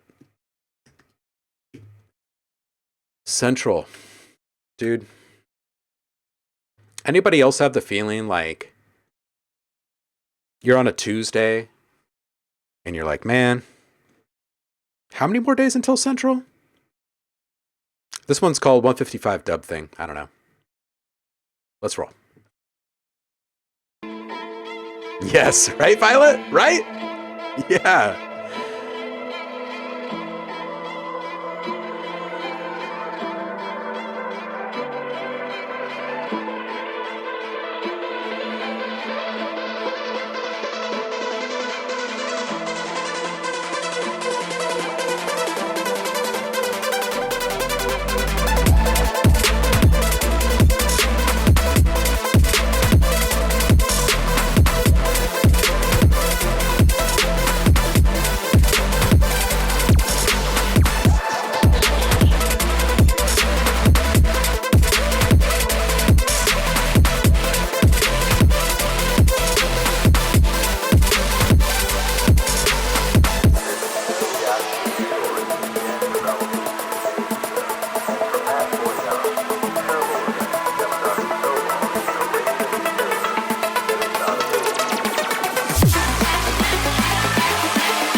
Dude, this one goes places. This is cool. I love the buildup. I love the anticipation. And you get right down to business. I freaking love that I found a nickel sample. Where the fuck did you find that? That is awesome. You are getting the Crate Digger award for the day. That's awesome. I found a nickel. Oh, relate. No, release. All right, I want a little bit more release. Wow, I still can't. I go back to respell it, and I still can't spell it. A bit more release? Would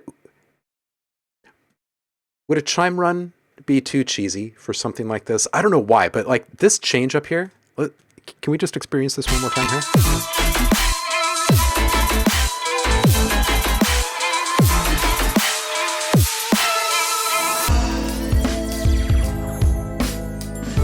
See, there's a little bit of chiminess in there.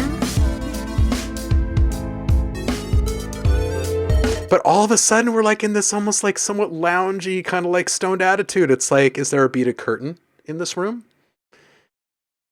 Yeah, I found a nickel and then the arcade sound. Yeah, yeah. Yeah, there's some really, as an adult, been rewatching it since on Netflix. Yeah. Yeah, it is so good. It's so good.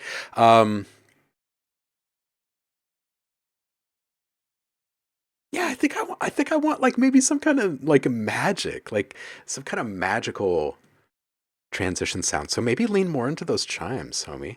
I like it. Yeah. Trem is feeling it too. Yeah. Yeah, I like it. I like it. And there is something like this is a very transformative moment. It really is. It's like if there was a music video for this, like in the beginning as the stuff is building up, maybe it's like someone like turning on the TV or something and like the Central One music video is starting, right? And the guy's like leaning closer as it's getting more intense or whatever. And he just like gets sucked into the screen or whatever. And like in this last transition, it feels like he's just being spit back out into his living room and he's like back in his robe and slippers and he's obviously got a beaded curtain. I keep thinking about it. So he's got to have a beaded curtain and probably a flippin' lava lamp too. You know what I mean? And dude's probably holding like a cereal bowl or something, right? It's got this totally different feel than the rest of the track. Yeah, you got me, man. You got me. No, the chimes absolutely work.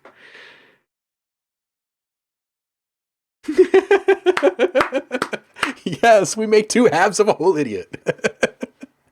Yeah. Oh, no, thank you, Central. Dude, seriously.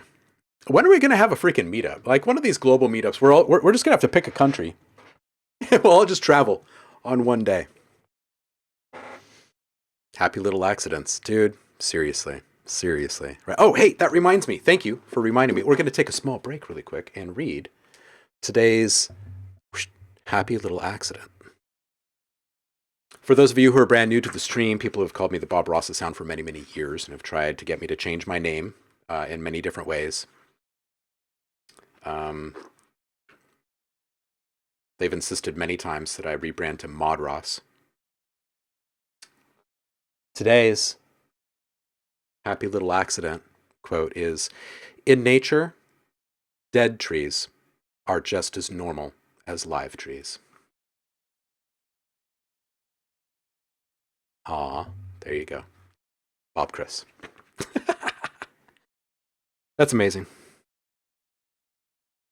And I love it. It's true. No, the let's translate that to sound really quick. The juxtaposition of the high, crackly, ear candy bits of little percussion toppers over some nice, deep, like throbbing drums or something, right? Something that kind of, some lush landscape, some deep stuff, right? These crackly little bits up there. Hell yeah. Hell yeah. Violet, you are up. Central, thank you for pleasing our ears. I have no other feedback on that one. I just want more. This one is called Ocean. Oh, wait, hold on a second. Before you play my song, can you read the disclaimer I put in chat? Yes, where is your disclaimer? Where is disclaimer? Is it in the public lounge? Or is it down here? Let's just go check really quick.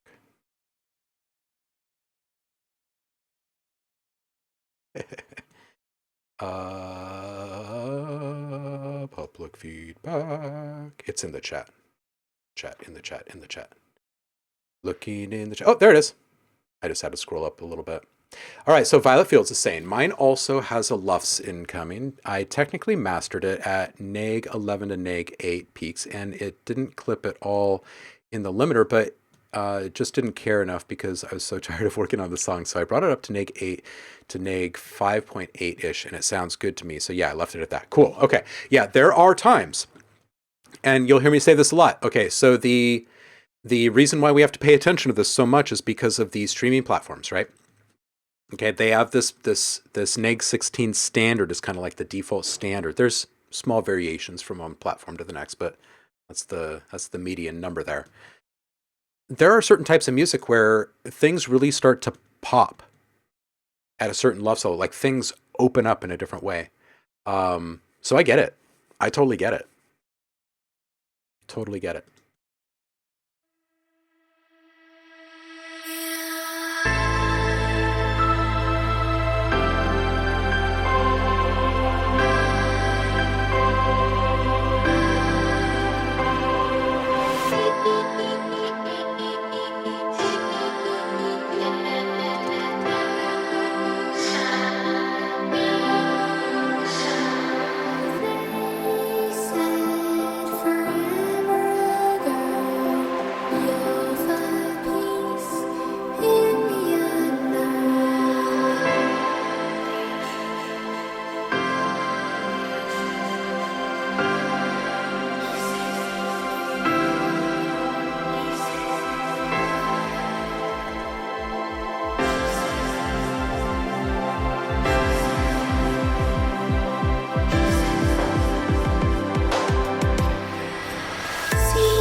All right.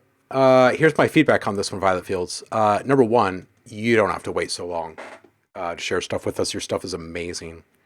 Also, don't ever apologize for your stuff being poppy or whatever. It's pretty great. Um, ooh, and this is your own voice too.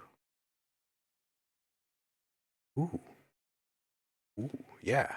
Okay, so here's my thoughts on the Lufs thing. You brought up the Lufs thing. I feel like this is sitting in a pretty good place, honestly. Like it feels like I'm hearing, for the most part, there's a couple of volume mixing things in here, but it feels like I'm hearing what you want me to hear, which is really like, that's the hardest part, right? Is getting other people to hear it the way that you want it to be heard. And that's really the goal. And I think that if you were to experiment more with achieving a full sound, like the finished sound that you want for each of your sounds through the use of saturation and EQ, then you're going to get to the end of your project and you're going to think to yourself, wow, I think I might even need to turn this down a little bit. Like I might need to tame this a little bit. This, like everything is just flying out of the speakers. So I think that you don't actually have to get to those neg 6 luff sounds. Typically, when you're getting up to that point, it's like really loud and heavy bass music, right? You're going to find a lot of dubstep in that realm. So I don't think it's really necessary. I think that what you did is you just increased loudness to the point where you were hearing the harmonics at a level that were satisfying. And now we're hearing what you're hearing as satisfying. And I'm here to tell you that you can get that without getting up there in the luffs. And the reason why that becomes important is because if you were to upload this to Spotify at like the -6, we're not going to hear it the same way. We're not going to experience it the same way that you've experienced it while you're producing, right? So if you can bring that into alignment with these streaming standards, then I think you've got kind of a home run here. The other thing that I would say about this in regards to the volume mixing stuff is that when you aren't achieving loudness through the compression and limitation, right, you're able to hear the dynamic relationship of your sounds a bit better. Because as you're turning stuff up by like pulling down the threshold in a limiter or a maximizer, what you're doing is you're bringing all of the sounds closer together. So you're losing emotional relationship with the music. You're limiting the number of opportunities that the listener has to engage with real change over time and real sweeping emotional changes from one moment to the next, because the loudness and the position of each of the players in your mix is much closer together. And where if you were to take away all of that limiting and rely upon something like saturation to get the harmonics up in your sounds, now all of a sudden you can have a really huge amount of dynamic range between these things. And I think that that's the music that you're creating, is stuff that's fairly dynamic and emotionally rich. And yeah, it does. It has a very good pop appeal to it. Absolutely nothing to be, apologetic or shamed. Like this is good stuff. It's good stuff. Yeah, okay, so here you go. So you're making drum step and bass music, and this is one of those things. It's tough. Okay, so you're an artist and you wanna dabble and dwell in different places, and that's totally cool. The way in which you treat your material needs to change as you change material. And you can absolutely develop your own sound over time by carrying over traits and tactics and techniques and maneuvers and tricks, right? From one thing to the next. But there is also still why people enjoy certain types of music, right? So there are these kind of learning curves, right, that you kind of have to adapt to each time you step into a different mode of music. If you're bringing stuff for me for screen, like a lot of this type of stuff that you've got going in here, it would work well in stuff for screen, and you'd have to bring it way down, right, so it could commingle with other things in different ways and be supportive rather than dominant or whatever. And it's still the same stuff. It's just being delivered or perceived in a different way, right? And therefore it works in a different way. It's satisfying in a different way for people. So it's just nuanced kind of stuff, you know? Oh yeah, absolutely. You can appreciate music that's not in a genre that you normally listen to. Well said. Yeah, yeah. That's the big takeaway on this one. Is adapt your mixing and your thinking about things as you adapt to new types of production. Absolutely. Ben's Lair is up next. We're going to close the queue. Oh, Cody got in. Bodhi One Kenobi is here.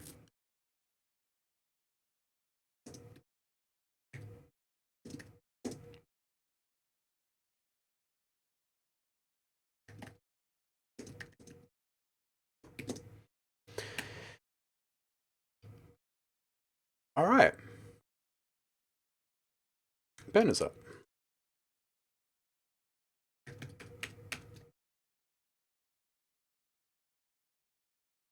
You are welcome for the feedback. Cody Modi, never too late, homie. Never too late. Violet, I want to hear more of your stuff. This one's called Summer Spice by Ben's Lair.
All right, this is what we need to do. Bensler, you've got a good track here, and it's absolutely being held back by the compression and the luffs and the loudness. So I'm going to walk you through how to fix this, okay? Because it's a good track, but it definitely needs to be cleaned up. If you're looking at the waveform, see how it's just all straight across the top here? It's indicative of everything being brought up to the same peak level through limiting. Okay, none of the natural dynamics are there, so everything has that same kind of overdriven. There is no escape. There is no escape from that peak level, right? And what that ends up translating to for a listener is it's taxing. It's taxing on the ears. They can't find great interest in it over time because it feels the same. Even if it sounds different from one moment to the next, it still feels the same. And that feeling is coming from this kind of inundation to our ears. It leaves people feeling kind of uncomfortable and kind of exhausted, like in their ears, in their brains. So here's how we do this. You bring back the dynamic range of this track by turning off all of your compression and turning off all of your limiters, and starting at the very first track. Start with the lowest frequency track in your mix. Start rolling off low end. Okay, as you're working through from track to track in your mix, you're going to do two things. Okay, you're going to keep your arrangement exactly the same. You're just going to turn off your compression, your limiting, anything that's making stuff louder, right? You're going to put an EQ on every single track first, and you're going to tighten up the EQ on those things. Okay, there's a lot of stuff in this track that has low frequencies present that do not need to be there. Your sub could be rolled all the way up to probably 50 hertz on this thing, and you would be fine. You would feel all of that sub. Right now it feels like it's somewhere down in the 20s, and it's just too much. It's cutting out the energy that the rest of your track needs to reproduce those sounds. Your speakers only have so much energy running through them. And right now, the large majority of energy allocation is being distributed to the lowest frequency content. And you don't need that lowest frequency content in your mix at all. So that's the very first thing to do. Next thing is to make sure that you're removing whatever frequencies that you can in each one of your tracks, right? And as you're doing this, set the volume of your tracks, right? Your main hero, the main most important sound in your entire track, set that thing somewhere between like neg 8, neg 6 decibels, right? When you're first starting. Now mix everything else around that and make sure that as you're going up in frequency, right, as you're moving away from low, you can move those things further out to the sides and it's not going to hurt your mix at all. It's just going to open up your mix even more, right? But nothing should be above the volume of that main hero. Everything else should fall underneath it in some way. There needs to be some kind of a prioritization hierarchical standard for your mix. And don't add compression to everything as you're working. And listen to all of that and feel it, right? Feel how everything is kind of commingling and how there's massive differences in loudness. The next thing to listen for here is resonance. There are several different things in this mix that have resonance in the mid-highs, and those things are very much exposed when there are filter sweeps or something like that. But most of those things won't be on the surface. They won't be on display because you've taken down all of that loudness from all the compression and limiters.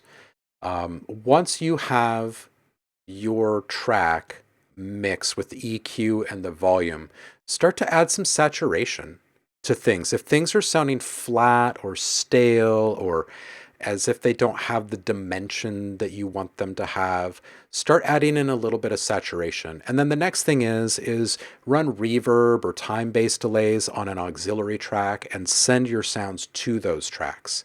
And always, always, always load an EQ up for any time-based effect. Put it after.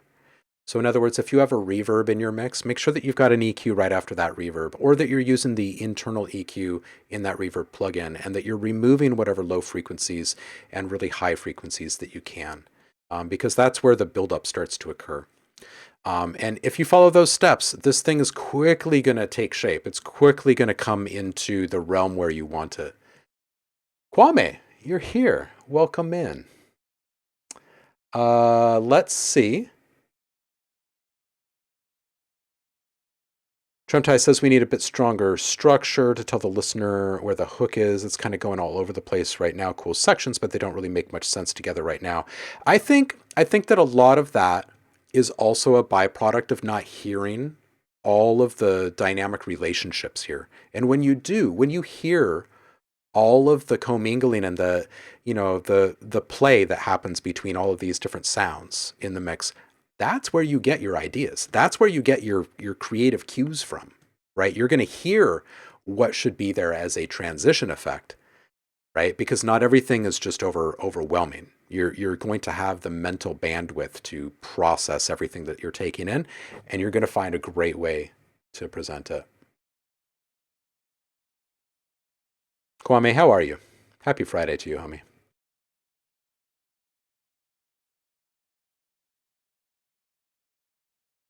Good. Excellent. I'm glad that vibes with you, Ben, and I hope that it helps you make it even better. And I hope we hear you bring this back or something like it soon. All right. JV. Don't let me butcher your name here.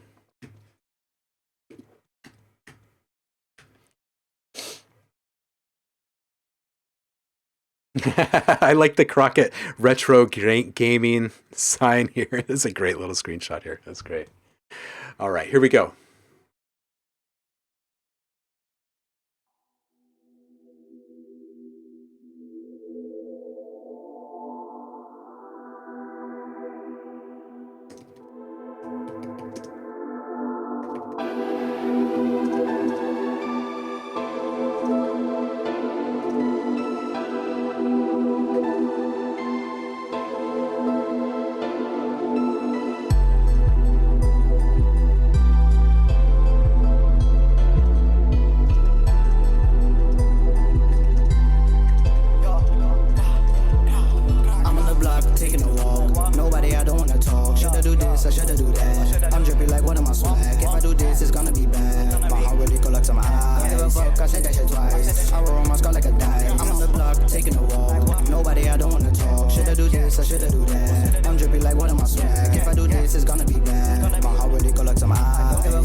Yeah, this is dope. This is good. There's a couple of problems here. The very first thing, and I'll just run through why this is happening technically. Our plugins don't know what we're doing. they can't hear the music that we're working on. They have no idea what we are sending through them. The only thing that any of the plugins can actually react to is signal strength. Signal strength in various areas, yes, but signal strength and that's it. So when your 808 is many decibels louder than the rest of your mix, and it's being run through the compression, right? Your entire mix is being run through the compression, then that sub is going to trigger your compression before you even hear the sub, because the biggest frequency peaks are probably coming from frequencies that aren't even in the hearing range, right? So now your entire track gets turned down immediately, right? And you can hear it at the very beginning. I'm going to play this and listen very carefully to what happens to the music in this track, right? At the very beginning. It's going to happen right here.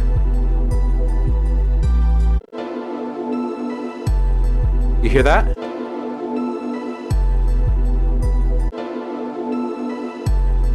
Okay, we just lost at least 5 decibels of loudness on that music, maybe more, right? So we need to do a couple things differently. One, your 808 can come down. You're not going to have a problem hearing your 808 in this mix. The other is that you need to bring up the sub level on that 808 and any other low end element in this mix. You can bring up that 808 to 40 something.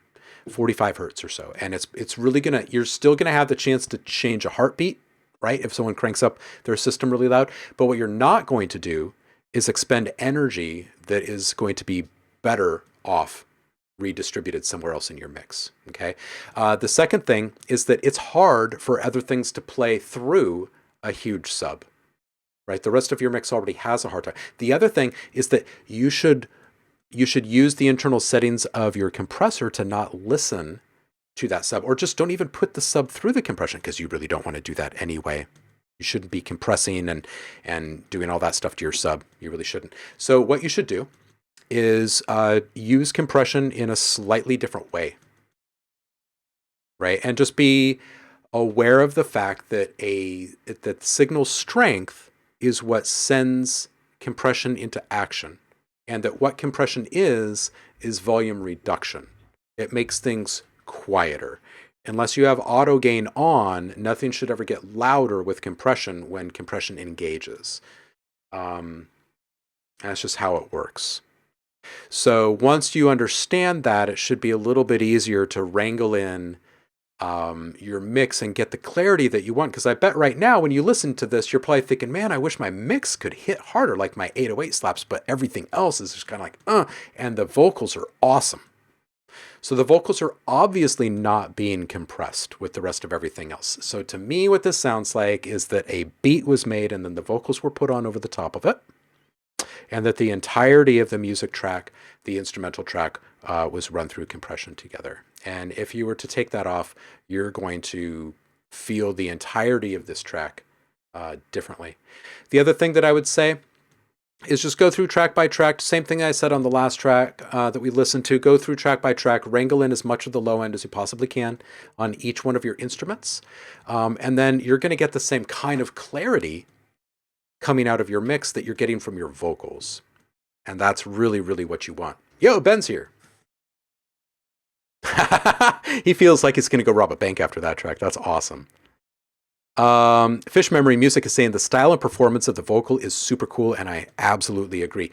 I don't think that there's a ton wrong with this track after you make those changes. I would love to hear it again to give you some honest feedback and critique on that. But like, honestly, the vocals is where it's at for this, and you do not want anything, even the 808, dominating those. So just make sure that the other thing is that the vocals are always the priority if you're going to put them out. Oh, and the filter. I don't like the filter choice. I don't like the filter choice because it's affecting the entirety of all the vocals and everything. And I was just saying that vocals should always have the priority. Your vocals are on point. So if you want to filter everything, that's fine. I don't know that I would filter it down to the extent that you did, to the frequency that you did. I think I would leave some of it in there. I think I'd roll it down to maybe 150 or something and let things get kind of muddy and dark. But I don't think I would take it down to 50 or anything like that. And the other thing is I would leave the main vocal track there. So maybe you're sweeping and dip in for the backing vocals or something, but the main vocals are still there and they're still tight. I don't know. I play around with that because that wasn't very satisfying to me. Everything else was feeling all right. The moving the ad lib to the left was a little odd, but I feel like if the music mix was there and fully supportive and really clear, then that would feel better to me. Fix the 808, fix the compression thing, and I think things start to feel better. Let's see what everyone else is saying. Vocals are tight. Watch your subs. I'd love to feel like I'm going to rob a bank comment, Ben. How are you doing, Ben? Rockhound Music is here. How you doing, homie? Happy Friday to you.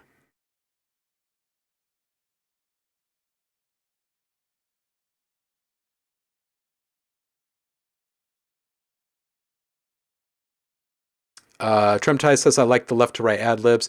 Yeah, I think I'd feel better about all of it if the filter sweep wasn't as big and the instrumental mix was clear behind it. And then I feel like I like it. Yes, yes, yes. Happy Friday, Rockhound. Ooh, Saf is feeling the he's feeling the vibes. He's dipping into Max for Live soon. It's gonna get all weird.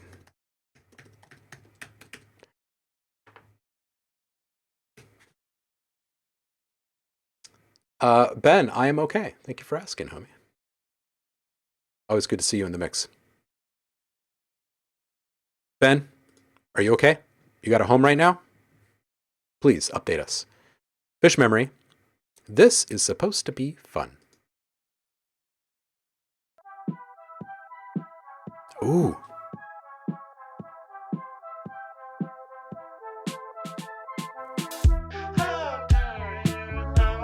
Oh.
Mm. Yeah, yeah, yeah. Okay. I'm just going to put this out there right now because people will come up with some ideas while I'm talking through the rest of the feedback. So I'm going to suggest that you go back in time and go listen to some really solid, like radio popular throwback stuff like Cutting Crew and Air Supply. So we're talking about this window of time between like 1987 and 1991 or so, where there was this like slight amount of euphoria, like this different kind of play with airiness and vocals and stuff. And they would be juxtaposed in different ways from one band to the next. But this is where you started to hear some of these things start to form. And I think that if you were to go back and listen to some of those now, and I have no idea how old you are, where you come from, anything like that, what your musical like influences have been. So maybe you've never even heard these guys. But I feel like, just between like the last track that you brought around last time and this one, I feel like you are someone that would glean some really important insights from listening to that stuff. It's not exactly all timeless music. Some of it might sound kind of cheesy and dated for sure, but I think that if you were to just kind of steep yourself in that kind of stuff for a minute, you would come out the other side with some fresh inspiration and maybe some ideas that you'd like to bring into your work. But anyone else that wants to put something up, Alan Parsons, okay, okay. Okay, so I'm going to start back up at the top. This is good. This is good. Your last one really hit me too, right out the gates. So there, you've obviously worked on developing your sound, nostalgic and modern at the same time, which I really like. And the vocals, they feel very fresh, but they also feel really familiar. I think that's why I'm kind of steering you back in time here. All right, so the kick feels like there's some sub frequencies that don't need to be there. It just feels a little thick. And I'm not sure that I like the way that that commingles with that small amount of ducking that you've got in there. I think if you were to cut away those sub frequencies, things feel a little bit better. Um, I really love the light and airy sides. Your mixing is pretty darn good on this. And that synth, that 119, it can come up. I feel like there might be a little bit, and you can correct me if I'm wrong, because I'm obviously like trying to read into stuff here because we don't know each other. We're not in the same space. But if we were in the same room, I feel like this is what I'd be feeling. That you might be a little bit unsure about the fit or like the appeal of some sounds that you're adding to the mix. But I would say, in my limited exposure to what you're outputting here, that you should trust your gut supremely and you should go in the opposite direction. You should lean into those things. That one synth, I think if it was up in the mix, it makes the whole moment feel a little bit different right there. And might I even say a little bit more magical even. Like there's some secret sauce to volume mixing, and prioritizing certain things over other things. And your inspiration engine is absolutely going to be engaged when you hit these certain sweet spots. There's some kind of magic amame that starts to bubble together when certain frequencies are commingling. I would humanize the drums in this one. And this is one of those things that I would say, going back and listening to one of these older groups, I don't think Cutting Crew and Air Supply are the absolute best examples of this right now. And my mind is kind of stalling out on more. But, we're talking about the era of like Phil Collins and stuff, right? Where, uh, drum production, drum machines, drum fills, things were at this kind of turning point. They're being put into much bigger spaces. Tonality was very different. A lot of emphasis in the mix on drums. And I think that if you were to pay attention to that, while you're going back and listening to these things, I think your drums are going to come out a little bit different on the other side. And I think it might be the area that could be like a pivot point for you in your production going forward, because the drums do feel a little rigid in there. And if they felt much more organic in their delivery, and like if they felt liberated instead of adhering to a grid, then I think that the whole thing now feels that kind of floaty headiness that you want, that dreamy kind of feeling. So I'm going to go ahead and put this in the thread for you. Boom. There you go. All right, who's up next? Oh, Modi One Kenobi is.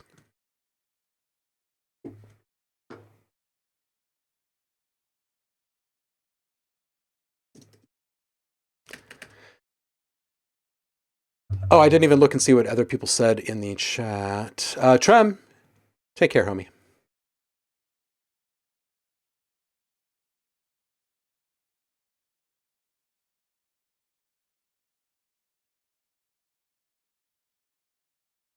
Got it.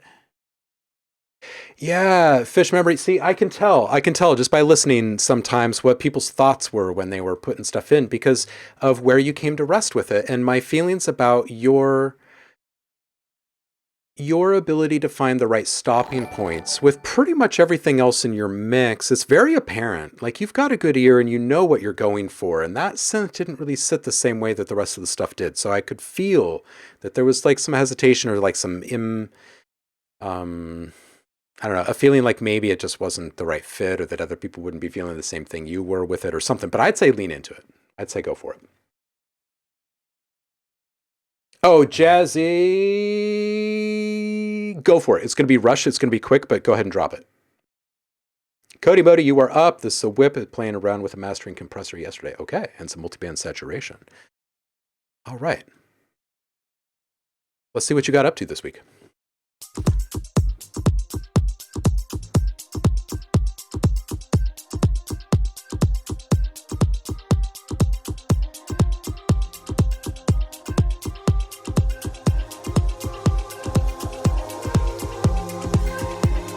Oh. Ooh, this little guy.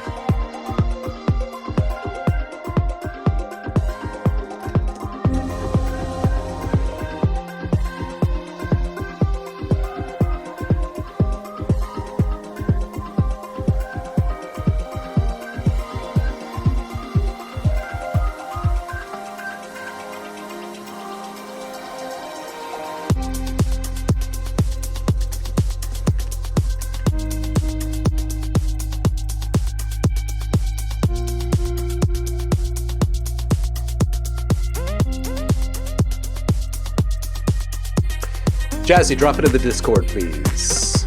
Public feedback. And yes, a wave is totally fine.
Busy, welcome in.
Cody Modi, sir. You continue to level up. You are paying attention to all of the right things. Dude, that horn synth is amazing. I would bring down the swelling pad so that guy can come out just a bit more and like kind of reign supreme. Don't change it.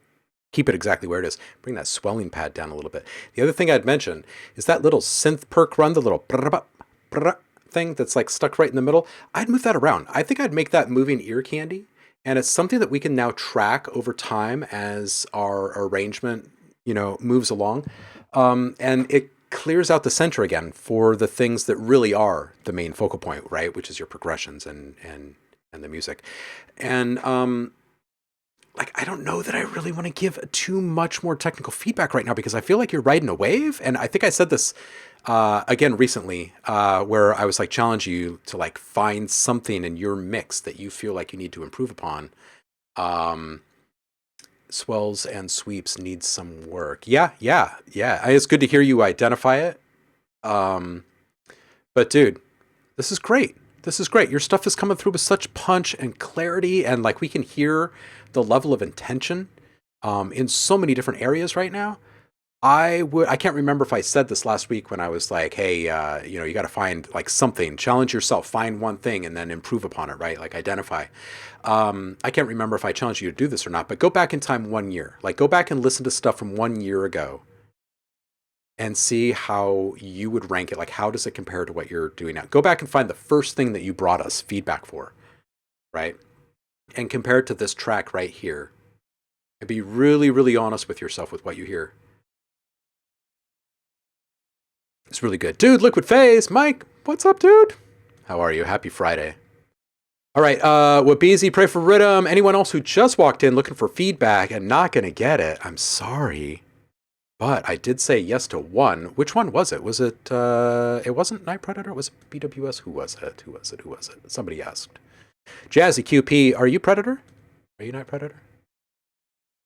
Me, haha. Okay, cool. That's it. No. Which one are you? Are you Dirty House? Okay, you're BWS, Dirty House. Okay, cool. Sweet. Okay, that's the one we're going to listen to.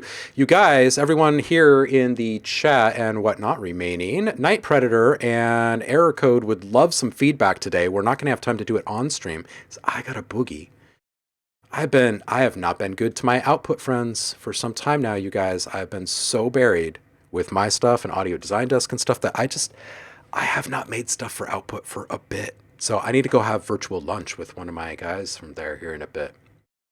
That's what I'm going to do. That's why I got a boogie. Otherwise, I'd stay with you for like another half hour because it's been a good Friday. Let's listen to what BWS is up to.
Little notification sound in there, man.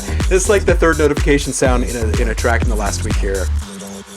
I like that they're gaining popularity. It really makes you wonder, right? It's like when like in the 90s when like every other hip hop track had a police siren in it, right? You're like constantly like looking around while you're driving. What is this sample saying? It's like super ambiguous. I have no idea what it's saying, but it's also like super infectious and catchy at the same time. This is kind of reminiscent of Yellow. They're the band that did the song "Oh Yeah," boom, boom, boom, right from Ferris Bueller. I'm freaking old, I know it. But Yellow, like this is a good thing. This is a good thing to be related to. This is a good thing. That's a compliment. There are a few things here. I would tighten up EQ. Just across the board, I would tighten up EQ just a little bit. Your lowest frequencies don't need to be that low. You can roll up your low cut to probably 45, 50 on your main bass that's got the sub in it. You've got a couple of mid-range things like the pad, like you could roll up the low end on that a bit more, 50 to 100 hertz probably, and still feel really good. And all that's going to do is give you a little bit more energy to redistribute to the middle frequency content in this mix, and I think I would really kind of push that stuff out the speakers. This is good. It's a good vibe. It's a good vibe. And you guys, I wish, Night Predator, Error Code, the rest of you who just walked in wanting feedback, I wish I could do it. I wish I had more time, but I just don't. Which brings us to the next point. Where are we going to go? Let's see who's up. Let's see who's streaming right now. And if you guys have requests for a raid, you let me know.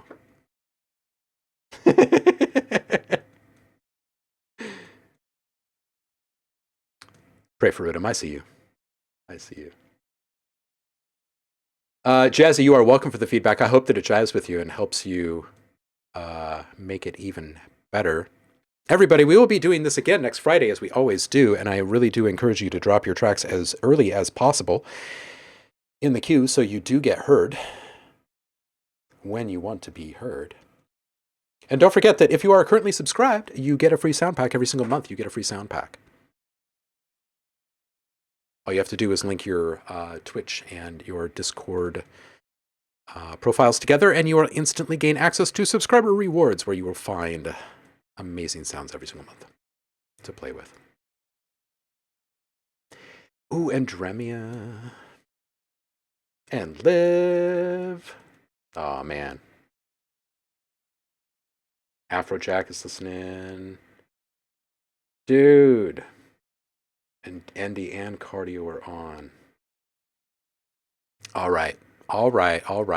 Let's go see what one of these guys is doing. I'm just going to pick one randomly. I'm going to close my eyes and click and see where we end up. I appreciate you guys. Happy Friday. Again, I hope you have a stellar weekend. Stay inspired out there and make something really, really awesome. Like super, super awesome. And then bring it by next week. I have no idea what we'll be making together next week, but I think it's music.